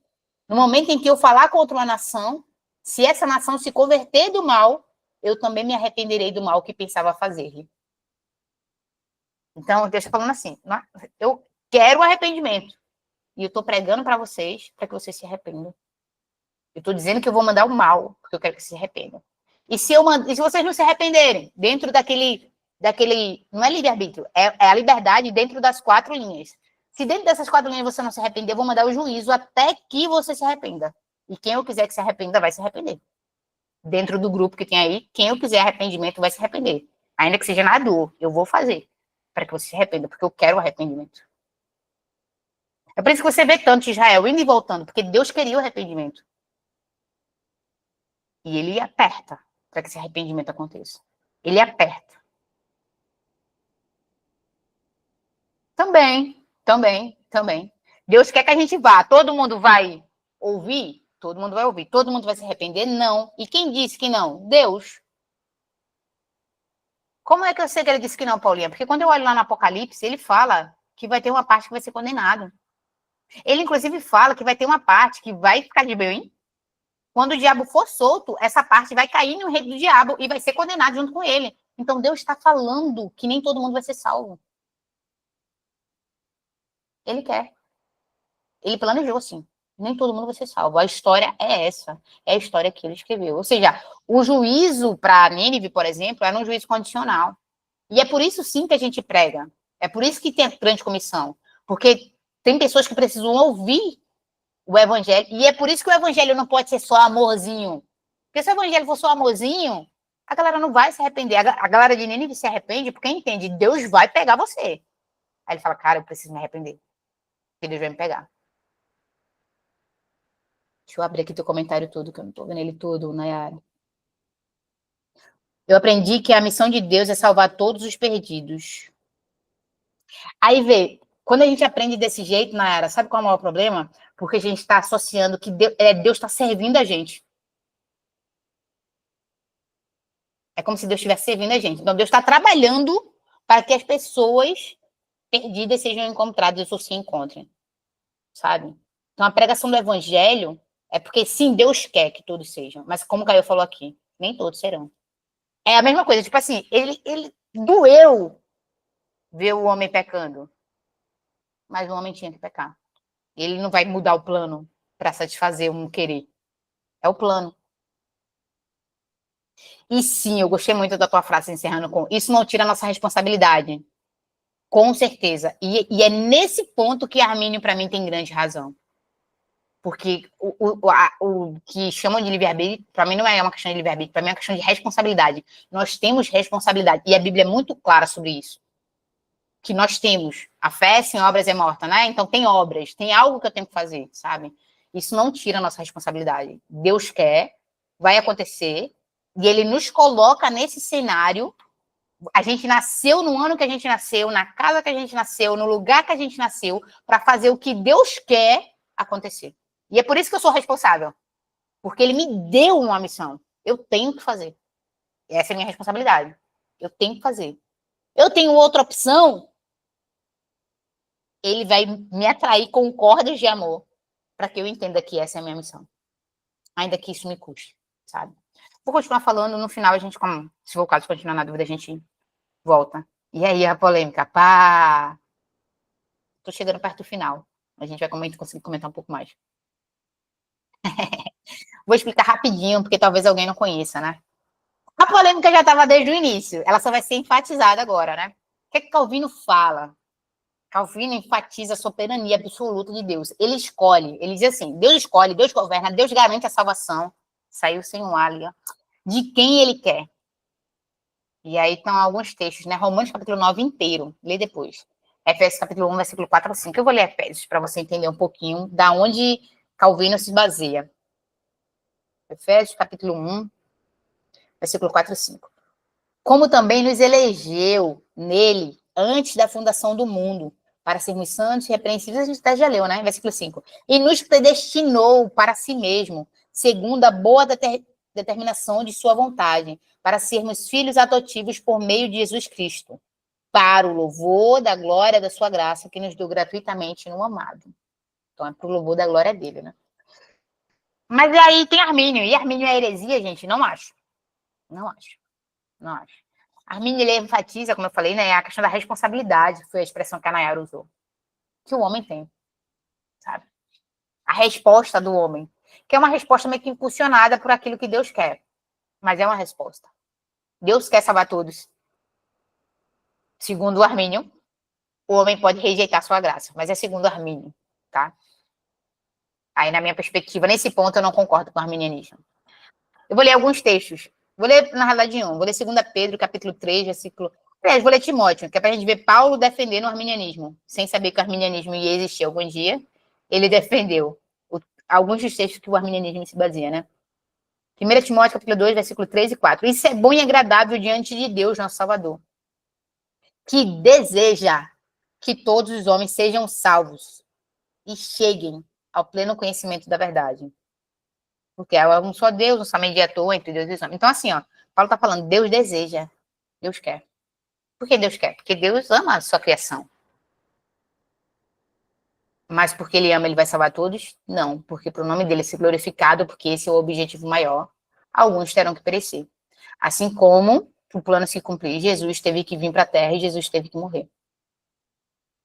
É só você olhar para Jesus, gente. Se a gente olha para Jesus sofrendo e morrendo, se Deus quiser matar qualquer um, tá valendo. Ele matou o filho perfeito, sem pecado. Imagine a gente que é pecador. A gente já está condenado ao inferno. Pelas nossas atitudes, a gente não conseguiria escolher algo bom. Mas Deus, por ser muito bom, e é por isso que eu glorifico a Ele, Ele deu a oportunidade de que alguns o conheçam. Aliás, que todos o conheçam. E que alguns, conhecendo, o aceitem como Salvador, Libertador e Senhor. E que outros digam que não. Porque é necessário que alguns digam que não, para que o nome dele seja glorificado. Então, assim, todo mundo estava condenado. Pá. Se fosse naturalmente, condenação. Mas Deus quer salvar alguns, por amor. Para que o nome dele seja glorificado. Então, como é que a gente resolve esse contraponto? A mesma Bíblia que diz assim, Deus quer salvar todos, diz que Deus escolhe alguns. Eu vou colocar aqui meus pontos, tá? Meus pontos muito baseados na teologia do Millard Erickson. Eu penso muito parecido. Eu acho que de tanto lê-lo, eu fui convencida e convertida. Em primeiro lugar, a Bíblia não sugere. Você não vai conseguir achar nenhum versículo, nenhum, que diga assim, porque o homem fez isso, Deus o salvou. Não tem nenhum. Aí você pode dizer, poxa, e no caso de Nínive, Deus não coisou porque eles se arrependeram. Tá, mas eles só se arrependeram porque Deus mandou Jonas. Se Deus não tivesse mandado Jonas, eles não iam se arrepender. Então, o arrependimento deles foi porque Deus quis. Vamos lá, outro exemplo. Deixa eu ver. Um outro exemplo de alguém que já estava condenado, Deus foi lá. O ladrão, lá na cruz. Deus permitiu que, de algum modo, os olhos dele fossem de um aberto e de outro não. Vê, Deus escolheu ali, claramente. Tinham dois. Deus falou assim, um vai criticar Jesus. E o outro, baseado na vida que eu permiti que ele vivesse, quando ele olhar para Cristo, ele vai entender que ele é diferente, e porque ele vai entender, baseado no que eu coloquei nele, ele vai dizer assim, cara, não falar dele não, porque ele não é igual a gente. E ele vai pedir espontaneamente. Ninguém obrigou o garoto a pedir, mas ele vai pedir espontaneamente. Poxa, se o senhor pudesse se lembrar de mim quando o senhor chegar no paraíso, porque Deus queria salvar. E daí Jesus fala, hoje mesmo você vai estar comigo no paraíso. Por que Deus não salvou os dois? Ele não é mau não, gente, ele é bom. Ele salvou um cara que estava condenado, que ia morrer, que ia para o inferno. Ele salvou esse cara. Deus é bom. E ele não precisa salvar os dois para ser bom. Porque eu quero, é para Deus ser fofinho, aí eu quero. Salva os dois, Deus, salva os dois, porque daí tu vai ser bonzão, e aí eu vou falar para todo mundo, Deus salvou os dois ladrões. Não, Deus quis salvar um, para que a gente entendesse que é como ele quer. Um ele salva, o outro não. E é baseado na vida que os dois viveram, ou seja, baseado na identidade que Deus deu a ele, sabe? Então, a soberania de Deus, biblicamente, ela é inegável. A gente já leu esse texto de João 6,37. Mas isso não anula a nossa responsabilidade. Mateus, capítulo 23, versículo 37, Jesus vai dizer assim, ó. Eu coloquei Jesus falando porque eu acho que o peso de Jesus falando é sempre diferenciado, né? Jerusalém, Jerusalém, que mata os profetas e apedreja os que te são enviados. Quantas vezes eu quis ajuntar teus filhos, como a galinha junta seus filhotes debaixo da asa, e não quiseste. Então, Deus, através de Jesus, está falando assim, eu quis juntar Jerusalém, meu coração queria juntar, mas Jerusalém não quis. A responsabilidade é de quem? De Jerusalém. Mas era o querer de Deus? Também. Ele permitiu. Senão, aí sim a gente ia ser marionete. Se Deus fizesse tudo tão calculado a ponto que no final todo mundo vai ser bonitinho e fofinho e pronto. A história seria essa. Então, nem coloca uma árvore lá no jardim. Deus colocou. Mas ele quer, no final, salvar. Mas a salvação não está acima da glória do nome dele. É esse o ponto. E é aí onde entra o equilíbrio, sabe? Quanto à liberdade, a gente é livre. A palavra diz, conhecereis a verdade vos libertará. 1 Pedro, capítulo 2, versículo 16. Eu preciso ler esse texto para vocês. E aí a gente começa a conversar um pouco melhor, sem slide, talvez fique um pouco mais claro. A Bíblia diz assim, ó, Pedro falando. Já que sois livres, não useis a liberdade como pretexto para o mal, mas vivam como servos de Deus. Então Pedro está falando assim, tem responsabilidade para você. Tem uma frase do Millard Erickson, e essa frase para mim, pronto, no dia que eu li a teologia sistemática, que eu li essa frase, eu falei assim, pronto, beleza. Agora eu estou muito mais perto do calvinismo do que antes. Mas a questão não é calvinismo, gente, de verdade. A questão não é. Nem é arminianismo. A questão é a gente conhecer mais o nosso Deus. E daí esses homens conheceram Deus dessa forma. Foi isso que foi revelado para eles, mas é uma revelação limitada. Tanto que um pensa de um jeito usando a Bíblia, outro pensa de outro jeito usando a mesma Bíblia. E a gente precisa buscar o equilíbrio entre essas duas coisas para conhecer mais de Deus, já que a gente tem essas duas ferramentas na mão. Millard fala assim, ó. A minha liberdade precisa ser compreendida como a minha capacidade de fazer opções à luz de quem eu sou. Então, eu tenho opção de escolher baseada em quem eu sou. E quem eu sou é um resultado do que Deus já decidiu, da decisão dele, da atividade dele. Então, é assim que funciona a junção do calvinismo e do arminianismo. Eu faço o que eu quero. E o que eu quero foi o que Deus me fez querer. Eu escolho baseado no que Deus me fez ser. Então, eu vou escolher o que ele quer. Eu vou ser quem ele quer. Eu vou fazer o que ele quer. Não existe uma desculpa de, Paulo até fala isso, né? Romanos 7, 8 e 9, né? Ele começa esse contraponto. Eu acho que é 7, 8 e 9, não lembro agora. Mas tem 3 capítulos que ele começa, o mal que eu não quero, esse é o que eu faço, por causa do pecado que habita em mim. Mas é um jogo de palavras, porque pro romano, enfim, pro pessoal daquela época, era comum esse jogo de palavras. A gente começar a fazer um trocadilho assim, você tá dizendo isso como justificativa? Não, mas essa não é a justificativa, porque a palavra diz que você tem liberdade em Deus. Deus te fez livre. Nenhuma condenação há para os que estão em Cristo Jesus. Então não vem com essa de, é por causa do pecado que habita em mim. Não. Porque quem você é em Deus te faz não querer essas coisas. Então, se você está fazendo, é porque você está indo contra o que Deus colocou em você. E está decidindo escolher aquilo que o pecado colocou em você. Então, essa frase de Millard, para mim, é o que me faz entender a soberania de Deus, mas é a minha responsabilidade. Deus me deu uma identidade. Ele diz quem eu sou. Não é o pecado que diz quem eu sou.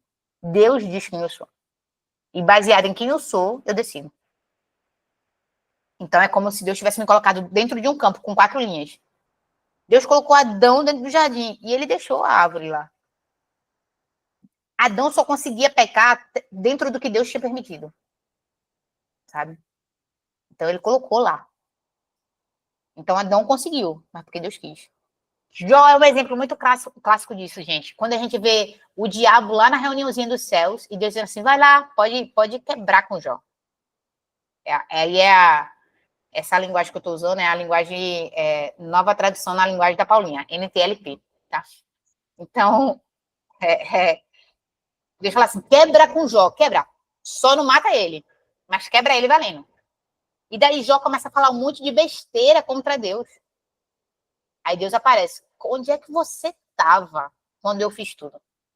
Aí Jó fala assim, cara, eu me arrependo. Desculpa, eu te conhecia só de ouvir falar, mas agora os meus olhos te veem. Então, assim, precisou Jó ser quebrado para que Jó visse. E aí o nome de Deus é glorificado. Porque estava sendo glorificado parcialmente. Com Deus só de ouvir falar.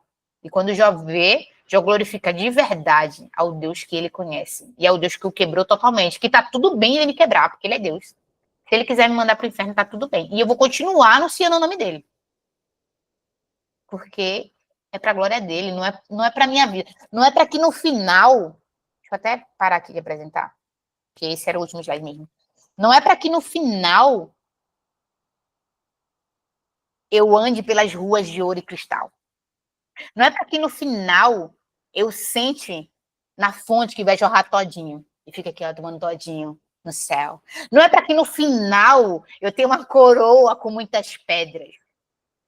Se eu não tiver pedra nenhuma, tá tudo bem. Porque o objetivo não é a minha glória, é a glória dele. Não é para que no final a gente seja aplaudido. Conseguiu! Venceu! Campeão! Né? A canção campeão, venceu. Não! Talvez no final eu não serei campeão, talvez no final eu não serei vencedor, talvez no final eu serei derrotado, humilhado, desbagaçado para Deus ser glorificado. Talvez eu seja moído para Deus ser glorificado. Isso é porque ele é soberano, gente. A nossa vida é para a glória dele. Por isso que a questão é essa, não é calvino, não é armínio. Não, Deus predestinou, vai acontecer o que ele quer. E o querer dele, às vezes, tem a ver com a gente passar por situações que a gente não gostaria de passar. A gente ser humilhado, e é isso. E vai ser. E tá tudo bem. O Millard, ele ainda cita um outro cara. Eu até falei, né, que eu ia dizer qual era o livro. O livro é esse aqui, ó. Teologia Sistemática, do Millard J. Erickson. Depois o Caio manda aí o nome para vocês, uma fotozinha, eu vou tirar uma foto e eu mando. Ele vai citar um outro cara que é algum alemão, eu acho que o nome é von Leibniz. Ele tem um livro que é Teodiceia, né? Um livro em inglês. E nesse livro, ele fala uma parada, eu vou ler aqui para vocês, que diz assim, ó. Deus conhece todas as infinitas possibilidades. Ele escolhe qual vai se concretizar.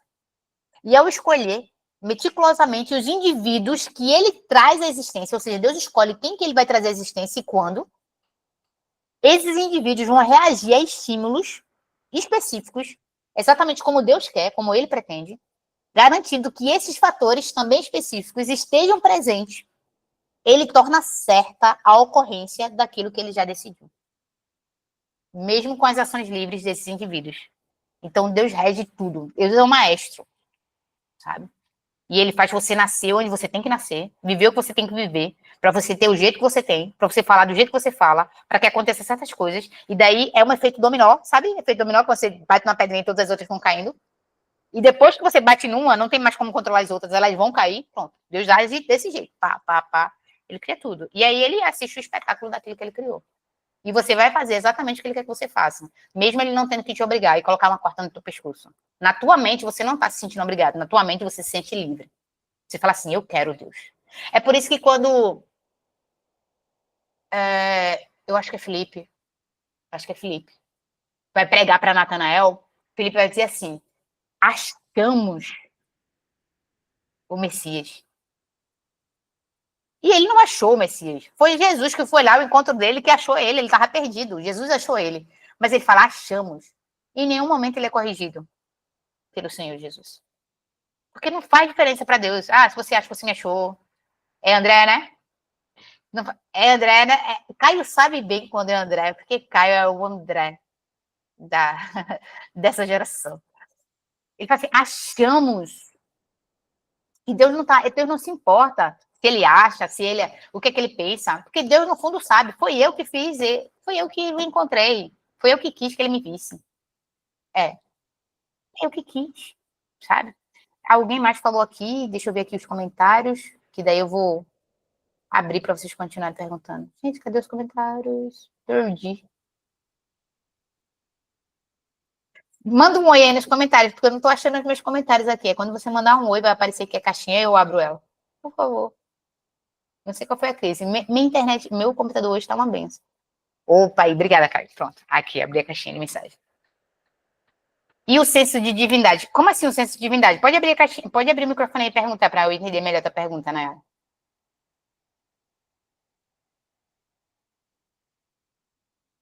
Se quiser abrir também. É porque eu li um livro que ele estava explicando sobre que todo ser humano dentro tem o senso de divindade. Que ele sabe que existe algo maior, de que o que é o certo, o que é errado. E acho que Calvino vai falar sobre isso também, sobre o senso de divindade. Entendi agora. É porque quando tu falou senso de divindade que tu começou, eu pensei assim, da gente achar que é Deus, não. De entender que existe algo maior do que ele. Sim, a gente entende. E a gente, um dos motivos da gente entender, a gente até viu isso na aula da relação com o homem, é a imanência de Deus. Porque Deus, ele se relaciona com a gente.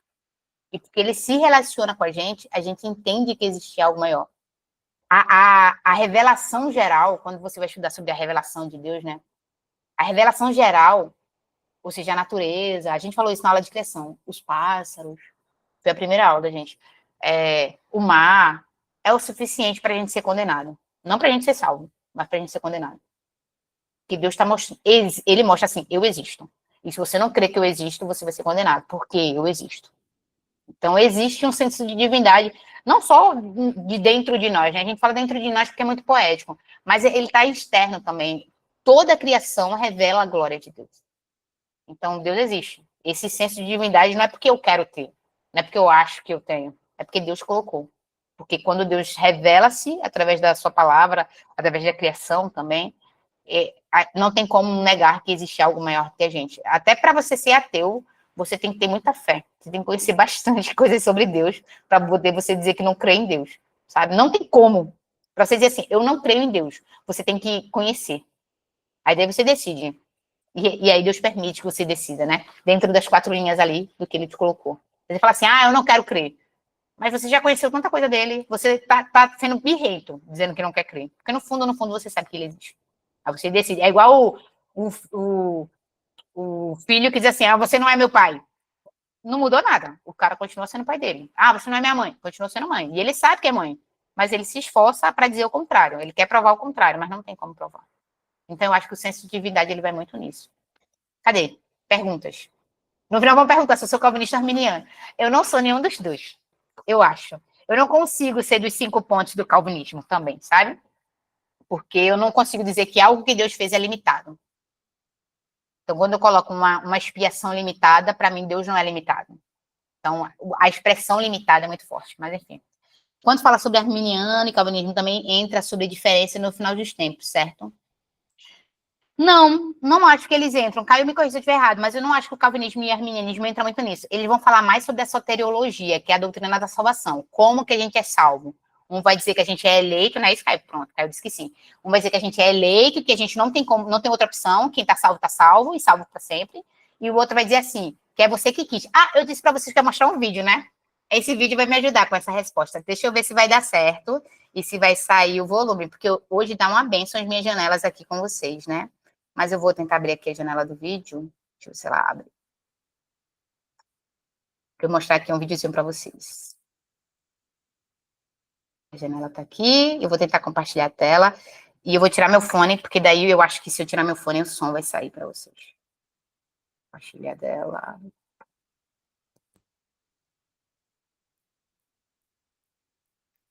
A tela apareceu. Eu vou soltar aqui o áudio. Spurgeon, no final o pregador pediu para o povo levantar a mão e aceitar Jesus. Sim, o homem levanta a mão e Deus fala, ufa, ainda bem que você quis. Que evangelho é esse? Gostaram? Se eu crer totalmente no arminianismo, é isso. É tipo assim, Deus, ufa, que bom, cara. Foi tudo para isso, foi tudo para no final você levantar a mão e querer. Não tem como a gente achar que é assim, que foi assim, gente. No final, toda a pregação para falar, eu levantei a mão e quis. Não tem como, sabe? Depois eu mando esse vídeo pro Caio mandar para vocês também, que é uma piada muito boa. Então, é mais ou menos isso, sabe? respondendo a tua pergunta, Pablo, não tem a ver com o fim dos tempos, tem a ver mais com a questão da doutrina da salvação, que é a soteriologia, né? Se quiser estudar um pouquinho mais sobre ela depois, é como a gente é salvo. Aí vai ter essas duas pegadas. Eu tenho uma tendência aparentemente maior para o calvinismo, porque, para mim, o calvinismo, biblicamente falando, no sentido de Deus é soberano, a Bíblia ratifica isso diversas vezes. Deus, ele é soberano. Então, isso é indiscutível nesse ponto. Não tem como achar que foi porque eu quis. Mas tem alguns outros pontos que daí a visão de Calvino eu discordo um pouco. Mas com relação ao arminianismo, eu acho muito coerente quando ele fala que a gente tem responsabilidade. Deus colocou missão pra gente. E a responsabilidade tem a ver com isso. Mas não é que, tipo assim, eu quis e eu levantei a mão, e porque eu levantei a mão, eu fui salva. Não foi porque você levantou a mão que você foi salvo. Foi porque Deus quis. Ele é soberano e ele quis salvar. E aí, mais perguntas? Tem uma pergunta aqui da Dulce, Paulinho. Se tudo que Deus quer acontece, Deus queria que o homem pecasse, mesmo dando a opção para este não pecar? Boa. Entra no antropomorfismo também. É porque quando a gente fala querer é um verbo nosso. A gente entende o querer do jeito que a gente quer, sabe? Do jeito que a gente pensa. Tipo assim, quando eu quero, eu faço. Então, se Deus quer, ele faz. Então, a Bíblia vai dizer que Deus quer que todos sejam salvos. Deus dá vários alertas para Adão, dizendo assim, tá ali o fruto, não quero que você coma. Então, querer, no íntimo do coração de Deus, não. E é por isso que lá em Gênesis 6, bem depois, quando ele olha para a humanidade pecando, o coração dele sente dor. Ele dói porque ele ama seus filhos. Porém, era o plano. Então, no sentido de sim, era o plano, era o plano. Se isso é querer, era o plano. Então, não é o desejo do coração de Deus o sofrimento da humanidade, mas é parte do plano, para que o nome dele seja glorificado. Não é o desejo de Deus fazer Jesus sofrer daquele jeito. Tipo assim, não é que Deus se sinta confortável com aquilo, mas a Bíblia fala que é do agrado de Deus o moê-lo, porque, tipo assim, é por algo maior, é para a glória do nome dele. Então, tem algumas coisas que acontecem, tipo, o fato de Deus nos amar não impede que aquilo que ele planejou aconteça, mesmo que isso nos fira e também, de certo modo, dói no coração dele. Tipo assim, ele não tá confortável. Tipo assim, vou trazer para uma palavra nossa. Tipo assim, não, vou dar um exemplo prático. Obrigada, Jesus. Eu espero que esse exemplo ajude. Quem tem filho pequeno, quando anda de bicicleta, você compra uma bicicleta para o seu filho. Você quer que seu filho caia de bicicleta? Então por que você dá uma bicicleta para o menino andar, se o menino sabe andar? Ele vai cair. Ele vai se machucar. Mas o que você quer não é que ele caia. Você quer que ele ande de bicicleta. Mas para ele andar, ele tem que cair. Então é isso. Sofre, você dói. Mas você tá olhando para o final das coisas. Você não tá olhando para o meio. A queda de Adão ali, a falha de Adão, tá no meio, não é o final das coisas. Então Deus está olhando para o final. O que ele quer tá lá no final. E para o final acontecer, Adão tem que cair. Então Adão vai cair. É mais ou menos isso. Deu para entender? Sim. Pergunta da Amanda. Pergunta clássica quando falamos sobre calvinismo e arminianismo. Como ter a certeza da salvação? Devemos ter essa certeza? Pergunta clássica essa. Essa é... Cara, é clássica. Mas sabe aquele tipo de pergunta que é clássica e que eu acho que é equivocado demais a gente achar que a gente pode ter o controle sobre algo, sabe? É equivocado. Por quê? Você vai dizer assim, eu tenho uma certeza por causa do que eu estou fazendo. Não vai ter. O que você faz não prova.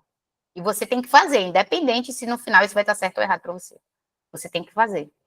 Eu tenho uma certeza porque eu vi um sonho, sei lá, meu nome sendo escrito no livro da vida e não tem como apagar.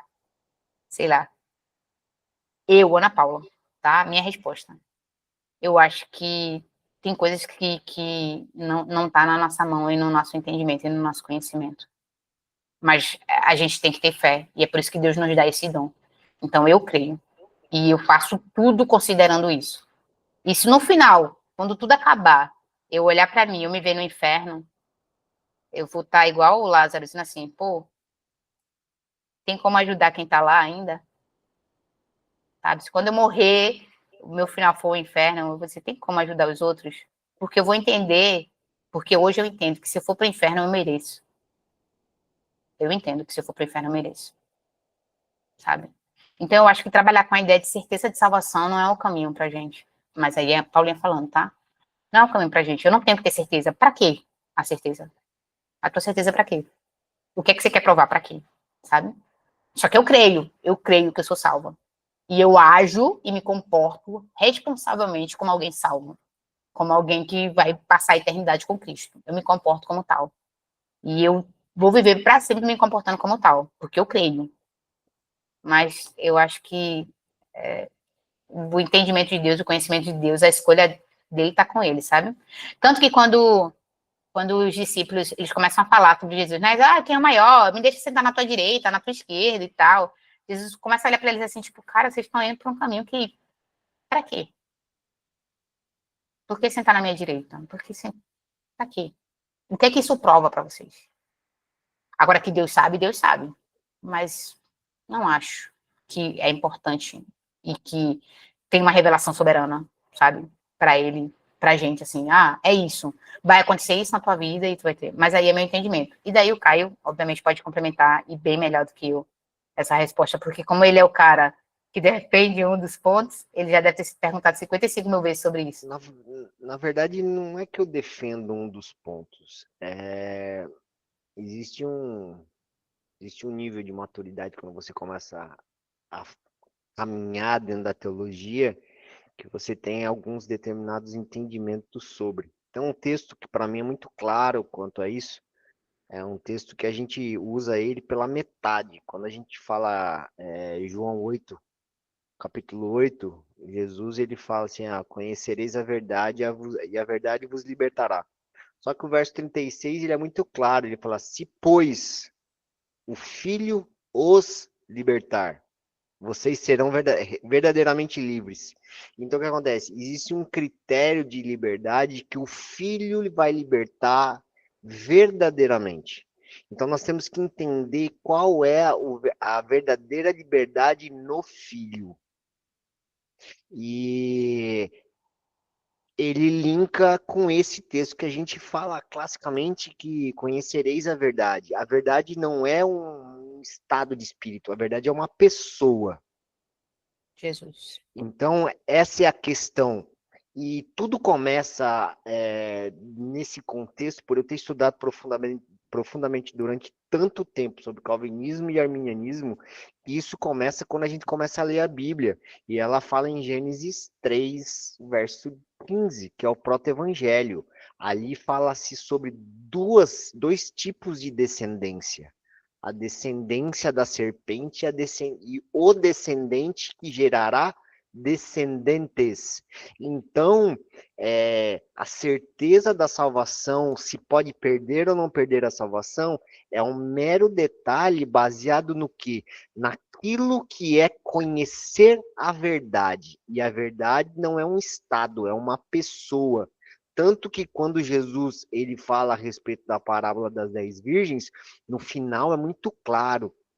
No verso 13, ele fala assim: apartai-vos de mim, porque não vos conheço. Então, aquelas 10 virgens, elas não perderam a sua virgindade porque 5 eram imprudentes. Elas não entraram nas bodas porque elas não foram conhecidas pelo Senhor, porque não estavam com o seu rosto iluminado pela luz da candeia. O óleo tinha acabado. Então, a permanência, a certeza da salvação não é o tanto que eu conheço de Bíblia, mas é o tanto que eu sou conhecido ao ponto do meu rosto, de tanto óleo eu estar preparando, ele mantém a iluminação do Espírito me deixando refletir a luz do Espírito. Esse é o detalhe. Então, Calvino, quando ele fala a respeito da soteriologia e Armínio fala a respeito da soteriologia, nós temos que entender, o brasileiro não sabe o que é arminianismo, de forma nenhuma. O brasileiro, ou ele é semi-pelagianista, ou ele é pelagianista, mas ele não é arminiano, porque arminiano não tem nada a ver com perder a salvação, porque Armínio e Calvino são reformadores, eles participaram e caminharam do mesmo contexto de de colocar a Bíblia no centro como a palavra de Deus, sobre somente Cristo, somente a glória, e as 5 solas que a gente fala, tanto Calvino quanto Armínio, eles pensam do mesmo jeito. Existem pequenos detalhes e eles não são antagônicos, eles são complementares. Armínio e Calvino, eles têm detalhes de diferença, e não que eles são inimigos mortais, porque um arminiano clássico conversa com um calvinista clássico e há um entendimento. O que nós vemos aí na internet, calvinista versus arminiano, é defendendo algo que não pertence ao homem. A salvação não pertence ao homem. A salvação é um dom de Deus. E como presente de Deus, ele dá para quem ele quiser. E como a Nayara perguntou, mas o Senhor escolhe, então, aqueles que vão ser salvos? Cara, eu lendo as escrituras, talvez a Paulinha a mesma coisa, eu entendo que sim. Porque lá no começo ele fala sobre 2 tipos de pessoas, de descendências. A descendência da serpente e o descendente da mulher. E a salvação não é por mérito humano, é dom gratuito e único e exclusivo a fé em Cristo Jesus. Então, se eu conheço a Cristo, Jesus, para vocês terem uma ideia, tem um texto clássico que fala que Deus vai se agradar para mandar para o inferno pessoas que fizeram coisas para ele. Apartai-vos, Senhor, mas nós fizemos isso, aquilo outro em teu nome. Ele falou assim: sai fora porque eu não te conheço. Cara, então a salvação não está baseada naquilo que eu faço. A salvação está baseada naquilo que eu me torno em Cristo. Se eu for verdadeiramente liberto pelo Senhor. Capítulo 1 de João fala que ser chamado filho de Deus é um dom. É um poder que nos é dado. Então, a gente tem que entender esse poder. Então, o ser humano, a mente restrita do ser humano, ela entra num combate de eu sou calvinista, eu sou arminiano, eu sou de Cristo. Eu creio, o meu ponto, os meus olhos, eles caminham mais perto do calvinismo, porque ele me reflete melhor as escrituras. Mas como a Paula disse, arminianismo não é heresia. Só que existem ultra-radicais que dizem que calvinista é heresia e ultra-radicais dizem que arminianismo é heresia. Heresia está na cabeça deles de achar que uma doutrina humana vai fundamentar quem Deus é. Aquilo que ele estabeleceu antes da fundação de todas as coisas. Tem um texto, Caio, que é muito legal, e eu concordo muito, falei muito tudo isso que você falou, né? É dom de Deus. Eu diria que um jeito de saber se a pessoa é salva ou não tem a ver com as obras, né? Não as obras que ela faz, mas o fruto do arrependimento que é gerado nela. Então, o fruto do Espírito dá dentro de alguém, e o fruto é uma semente que é plantada pelo próprio Deus. Então, as pessoas que são salvas, elas têm um comportamento, um caráter semelhante ao de Cristo, é o lance da descendência. Mas tem um texto que é muito legal de Romanos, capítulo 9, por isso que eu falei, leio depois, os textos, eu até abri ele aqui, e Paulo falando, ele vai falar aquela questão de Esaú, de Jacó, que Deus escolheu eles antes, aí fala assim, ó, versículo 15, porque ele diz a Moisés, eu terei misericórdia de quem eu quiser, e compaixão de quem eu quiser ter compaixão. Isso baseado em Êxodo, capítulo 33, versículo 19. E aí Paulo vai continuar. Assim, isso não depende da vontade nem do esforço de alguém, mas de Deus mostrar misericórdia. Pois a Escritura diz ao faraó, para isso mesmo te levantei, ou seja, Deus levantou o faraó para isso, para mostrar em ti o meu poder, e para que meu nome seja anunciado em toda a terra. Isso baseado em Êxodo, capítulo 9, versículo 16. Portanto, ele tem misericórdia de quem quer e endurece a quem quer. Então me dirás, por que Deus ainda se queixa? Pois quem pode resistir à sua vontade? Mas quem é você, ó homem, para argumentar com Deus? Paulo pegou bem pesado os romanos, mas isso se aplica para a gente, tá? por acaso a coisa formada vai dizer a quem o formou, por que me fizeste assim? Então, Paulo está dizendo em outras palavras, né? E ele até vai usar o exemplo do oleiro, né? Como é que o oleiro ele não tem poder sobre o barro para com a mesma massa fazer um barro, um honroso e um desonroso? Então, Paulo dizendo assim, cara, a gente não pode questionar a Deus se ele salva um e não salva outro. Como é que eu sei que eu estou salvo? Cara, certeza de salvação não é um texto bíblico, vai dizer assim, ó, a característica de quem é salvo é isso, é isso, é isso. Mas o caráter de Cristo formado em você testifica sobre o que aconteceu em você. É por isso que Caio citou até João 8:32. Em Efésios capítulo 2, Paulo vai dizer que pela graça a gente é salvo, e é por meio da fé. Por isso que eu falei, cara, eu creio. Porque se é por meio da fé, então eu creio.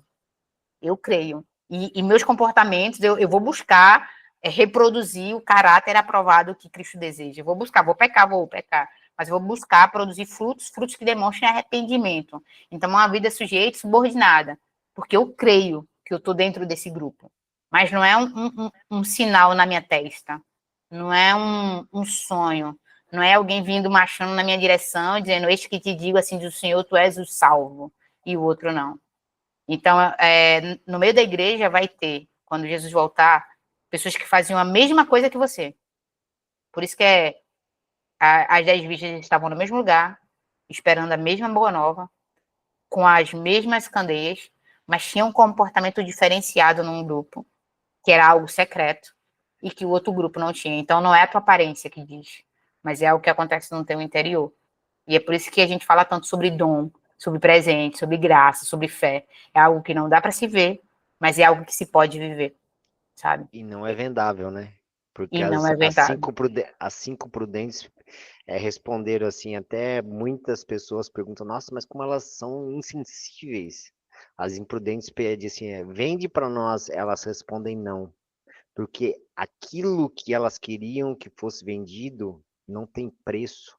Porque passar tempo com alguém é um produto que não tem possibilidade de ser vendido. O tempo não volta mais atrás. E o que elas tiveram preparando o azeite foi tempo, e não produto. É o Sim. tempo que você gasta ou investe naquilo que é eterno. Essa é a diferença da prudência bíblica. É o quanto tempo você investe naquilo que é eterno. Esse é o detalhe. A Amanda fez uma pergunta aqui. Poderia falar sobre a descendência da serpente? Amanda, eu vou falar isso numa aula específica. Mas o que eu posso dizer é que tudo está baseado em algo chamado aliança, tá? Aliança. Nós temos que entender essa profundidade de aliança. E a chave bíblica para a gente poder entender a descendência da serpente, ela está em Gênesis capítulo 15. Gênesis capítulo 15 fala sobre a descendência, sobre a obra da cruz e a aliança que o Senhor estabelece. Mas, só para deixar bem claro assim, sobre a descendência, o anticristo, ele é uma antítese de quem Cristo é.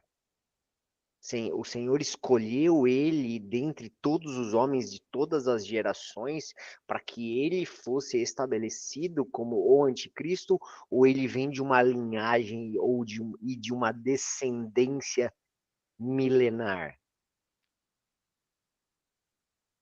Fica a dica. Porque o Senhor, ele não trabalha, ele trabalha por herança.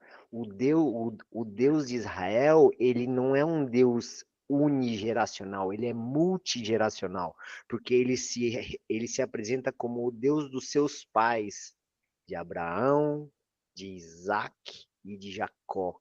Tanto é que os seus filhos não têm o mesmo Deus que você. Eles precisam ter um encontro com o Deus verdadeiro para que eles possam ter o Deus dele. Por enquanto, o Deus dos seus filhos pequenos que não conhecem a Cristo e não tiveram um encontro verdadeiro, eles servem o Deus dos pais. Fica a dica para próximas aulas a respeito de aliança e hereditariedade. A Amanda fez uma pergunta aqui, Caio, se o querer bate de frente com a justiça. Aí eu fiquei na dúvida de qual momento que a gente estava falando do querer. Aí se tu puder explicar melhor, Amanda. Que daí acabou passando em... Então, quando você falou da pergunta da Dulce, que Deus, se ele quis ou não que o homem pecasse. Ah, tá. Então, Aí, entendi agora a tua dúvida. Cara, nada em Deus vai bater de frente com algo que existe no próprio Deus. A Bíblia, ela nunca vai entrar em contradição, por isso que eu falei, é equilíbrio. A mesma Bíblia que defende o ponto do Calvino defende do Armínio, e a gente precisa encontrar um equilíbrio. Eles não podem ser excludentes, porque a Bíblia não vai se excluir. O atributo de Deus, um não exclui o outro. Então, Deus que é amor é justiça. E a gente sempre fala de amor e justiça como se fossem antagônicos, mas não é, porque ele ama, ele é justo.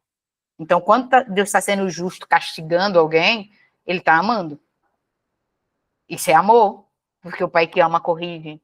Então, o querer dele não vai bater de frente com a justiça. Então, assim, ainda que ele tenha um querer, desejo, vamos chamar de desejo, ainda que ele tenha um desejo de que você seja feliz, se o final das coisas ele precisa que você sofra, você vai sofrer.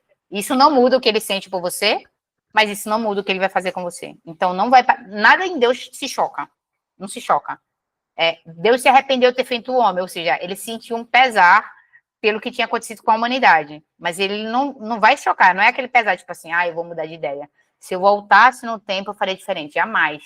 Porque o atributo de Deus é ser imutável. O atributo de Deus é ser justo. O atributo de Deus é ser amoroso. Um atributo de Deus é ser constante. Então, uma coisa nunca vai, tipo assim, isso vai anular a outra. Não vai ter. Não existe anulação. Então, não bate de frente no sentido de, tipo, existiu isso e existiu a justiça, e porque ele é justo, ele vai parar de te amar. Não, ele vai continuar te amando e sendo justo, faz parte. Um exemplo clássico que até alguém falou aqui, para o judeu é muito fácil, acho que foi a Amanda, né? Eles eram um povo de Deus, e daí, eles sendo um povo de Deus, eles nunca foram exterminados, mesmo pecando. E nós também estamos nesse grupo. Porque a gente merecia, pelo que a gente fez, já merecia todo mundo ter morrido. Na realidade, merecia nem a gente ter nascido, né? E daí Deus nos permitiu nascer, e Deus nos enxertou na videira. A gente nem era parte. E ele nos enxerta na videira. Então, para a gente também é ainda mais fácil. Porque a gente nem passou pelos desafios que a galera de Israel. Se você olhar para Israel, se olhar só ali, Hitler, cara, não é fácil ser judeu, não, gente. Não achem que é fácil, porque eles são povo de Deus, não. Eles são muito cobrados por serem os filhos que estavam lá desde o iníciozinho. Quando você olha Hitler, poxa, Deus quis Hitler, Deus quis que milhões fossem mortos. Aí é onde entra a questão do querer de Deus não é igual ao nosso. Ele sente. Ele, com certeza, deve ter ficado triste com a maneira como os filhos foram morrendo ali.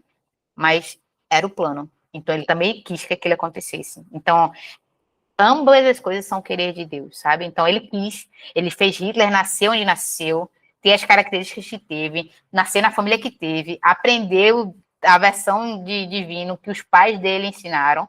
Hitler achava que estava fazendo a coisa certa fazendo aquilo. Inclusive, tem muitas outras pessoas que têm uma mentalidade parecida e acham que estão fazendo a coisa certa. O que é que me diz que ele não fez a coisa certa? Porque quando eu olho para a palavra de Deus, aquilo não demonstra arrependimento. Aquilo demonstra ele tentando estar no controle. E cada vez que o homem tenta estar no controle, ele está tentando assumir um lugar divino. Então, eu sei que Hitler era um pecador por causa disso. Mas na cabeça dele, ele estava fazendo a coisa certa. E Deus permitiu. Porque Deus queria que morresse aquele tanto. Porque Deus queria que a história fosse contada desse jeito. E ele ama menos o povo por causa disso? Não. Ele ama, ele estava lá com eles. Ele sentiu a dor de cada um deles. Mas isso era parte do plano, para que o nome dele fosse glorificado. E esse era o propósito da aula, sabe? A aula de hoje não era para apontar para a queda, não era para apontar para a eleição, não é para falar sobre soterologia, essa é uma outra matéria. Vocês vão ver mais sobre isso, mas era para falar sobre propósito. Então, se você esquecer de tudo que a gente falou dessa aula, pelo amor de Deus, que a única frase que você lembre não seja Calvino versus Armínio. Que a frase que você lembre seja: o propósito eterno de Deus é que o nome dele seja glorificado. E não que o homem seja confortado. E não que o homem seja amado. E não que o homem seja paparicado. E não que você se dê bem no final. O propósito eterno de Deus é que o nome dele seja glorificado. E é isso que a gente precisa ter em mente. A criação aponta para isso.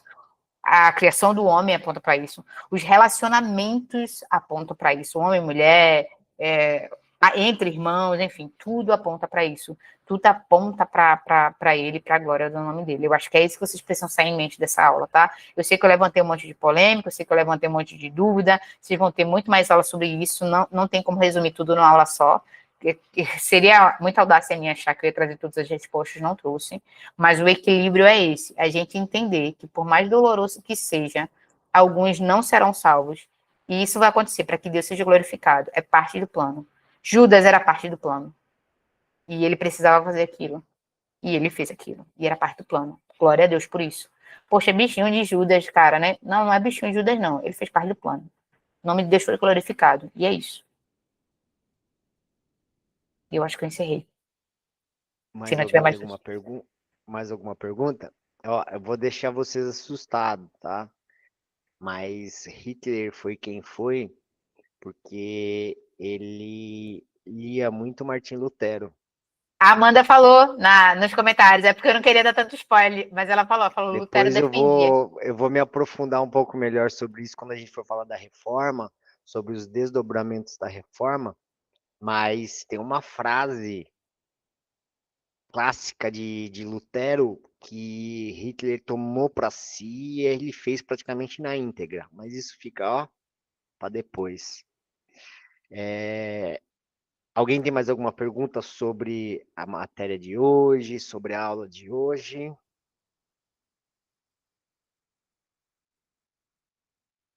Então, pessoal, eu tenho só que agradecer a minha irmã. Paulinha, você foi extremamente pontual, preciosa, bíblica, didática e ouso dizer que foi a melhor sequência de aula que nós tivemos até agora, porque além de passar com muita clareza, você demonstrou um caráter aprovado de alguém que ama o Senhor. E nós precisamos de pessoas, de homens e mulheres que refletem a Cristo de forma clara nas suas convicções. Teologia, ela é plena, porém nós necessitamos de pessoas que ensinem com paixão. E você é alguém que é apaixonada por teologia, por tudo aquilo que a gente tem acompanhado ao longo desses anos. Eu mais ainda pelo privilégio de ter caminhado um pouco mais de perto. Azar de vocês que não tiveram esse privilégio, sorte a minha que tenho. E eu tenho só a agradecer. Deixar o convite aberto para mais matérias, mais possibilidades. É que a sua agenda de Tá difícil, piloto né? de resgate é complicado, gente. É complicado. Você não sabe o quanto nós planejamos ela liberar essas 3 segundas-feiras. Foi, ó. Quando ela falou, eu posso esse dia. Eu falei, então trava a aula. O tempo é nosso. Por isso que eu dei uma pausa na hermenêutica apostólica, exatamente para a gente poder usufruir de todo o conhecimento e a devoção da Paulinha para nos presentear. Obrigado de verdade, minha irmã. Deus abençoe você. Eu gostaria que você encerrasse a aula de hoje, você orasse por nós e nos abençoasse. Ai, gente, muito obrigada, tá? Muito obrigada por vocês terem me ouvido, como eu cresci, de verdade, porque a gente estuda, mas são tantos conteúdos, a gente vai tendo que rever, então quando a gente vai dar aula, a gente aprende muito, a gente tem que se preparar, até para as perguntas que vocês vão fazer, a gente tem que se preparar, né? Isso faz a gente crescer muito, sabe? E obrigada pelo coração e a disponibilidade, Caio, ter aberto essa porta aqui, de verdade, eu quero muito voltar. Eu até falei para ele falou, vê já a próxima data. Eu falei, cara, eu não consigo dizer uma próxima data agora. Estou mudando de setor no trabalho, então tá bem difícil, bem complicado, mas Deus sabe de todas as coisas. E a gente tem outros projetos também pessoais que eu acabei deixando um pouquinho, largando um pouquinho de mão para poder estar aqui com vocês, mas a gente partilhando da graça um pouquinho para cada e Deus vai nos ajudando assim, tá? Então, obrigada, gente. Tô aí no Instagram, o pessoal alguns já seguem. Júlia, a gente vai fazer o desafio de mandar de novo o livro chegou, o livro voltou, mas vai chegar aí, Julia, em nome de Jesus. E espero continuar, de algum modo, abençoando a vida de vocês e sendo abençoada por vocês também. Então, muito obrigada de todo o coração. por terem me ouvido, por terem acreditado, Caio aí por ter acreditado nessa paixão que eu tenho por ensinar. Uma vez me disseram, numa igreja arminiana, ou tentativa de arminiana, né? Mas me disseram lá, os irmãos pentecostais me falaram assim, que verbo da vida, a igreja. A irmã falou que Deus, que via em mim uma possibilidade de falar de um jeito simples, coisas que eram complicadas. E eu agarrei-me a essa palavra e eu tento fazer isso. Ser bem prática, bem trazer exemplos práticos e didáticos. Eu espero que tenha conseguido isso aqui com vocês, tá? Então, mais uma vez, obrigada. É só o que eu tenho para dizer para vocês e vamos orar para encerrar. Senhor Deus, obrigada por esse tempo. Obrigada porque o Senhor tem aberto portas para que nós possamos te conhecer mais. Obrigada porque o Senhor tem nos direcionado, nos atraído, Pai. Eu sei que a gente pensa que escolhe muita coisa, mas a gente não consegue controlar essa atração, Pai. Quão irresistível é a tua presença. E nós temos vivenciado momentos na tua presença nas segundas-feiras nesse lugar, Senhor. Obrigada porque o Senhor tem nos dado a oportunidade de te conhecer um pouco mais dos teus interesses, dos teus atributos, daquilo que o Senhor deseja para nós, Pai. Nos ajuda a querer o que o Senhor quer, Pai. Nos impulsiona para um lugar onde a gente só queira o que o Senhor quer, onde a gente só faça o que o Senhor quer que a gente faça, onde a gente ame aquilo que o Senhor ama, Pai. Nós queremos amar o que o Senhor ama, Pai. Nos ajuda para que através da nossa vida teu nome seja glorificado, Pai. Nós não estamos estudando teologia para saber mais. Nós estamos estudando teologia para te conhecer mais. É sobre o conhecimento de você, Jesus. É sobre o conhecimento de você, Espírito Santo. É sobre o teu conhecimento, Pai. É sobre isso. Nos ajuda a discernir. Nos ajuda a entender que as nossas dúvidas não sejam dúvidas baseadas em teorias humanas, mas que sejam dúvidas na intenção de ansiar por aquilo que está no teu coração, de desejar o que está no teu coração, de ver o que só o Senhor pode nos revelar, Pai. Ser com cada um dos teus filhos que está aqui, ser com o Caio nessa empreitada, Pai, de ensinar teologia de um jeito simples e prático. Coloca mais pessoas na vida dele que possam somar a esse time, agregar, Pai, ao teu reino, Pai. Obrigada porque o Senhor me deu a oportunidade de conhecer os meus irmãos e de ser abençoada pela vida deles. Continua abençoando-os e que todas as aulas, as próximas aulas, sejam para a glória e louvor do teu nome, porque esse é o propósito eterno, Pai. É isso que eu te peço em nome de Jesus. Amém. Amém, gente. Obrigado. Deus abençoe vocês. Até a próxima semana. Assim que a aula estiver pronta, eu coloco o link junto com o material. Beleza? Você que vai assistir a aula online, Deus abençoe você. Até mais.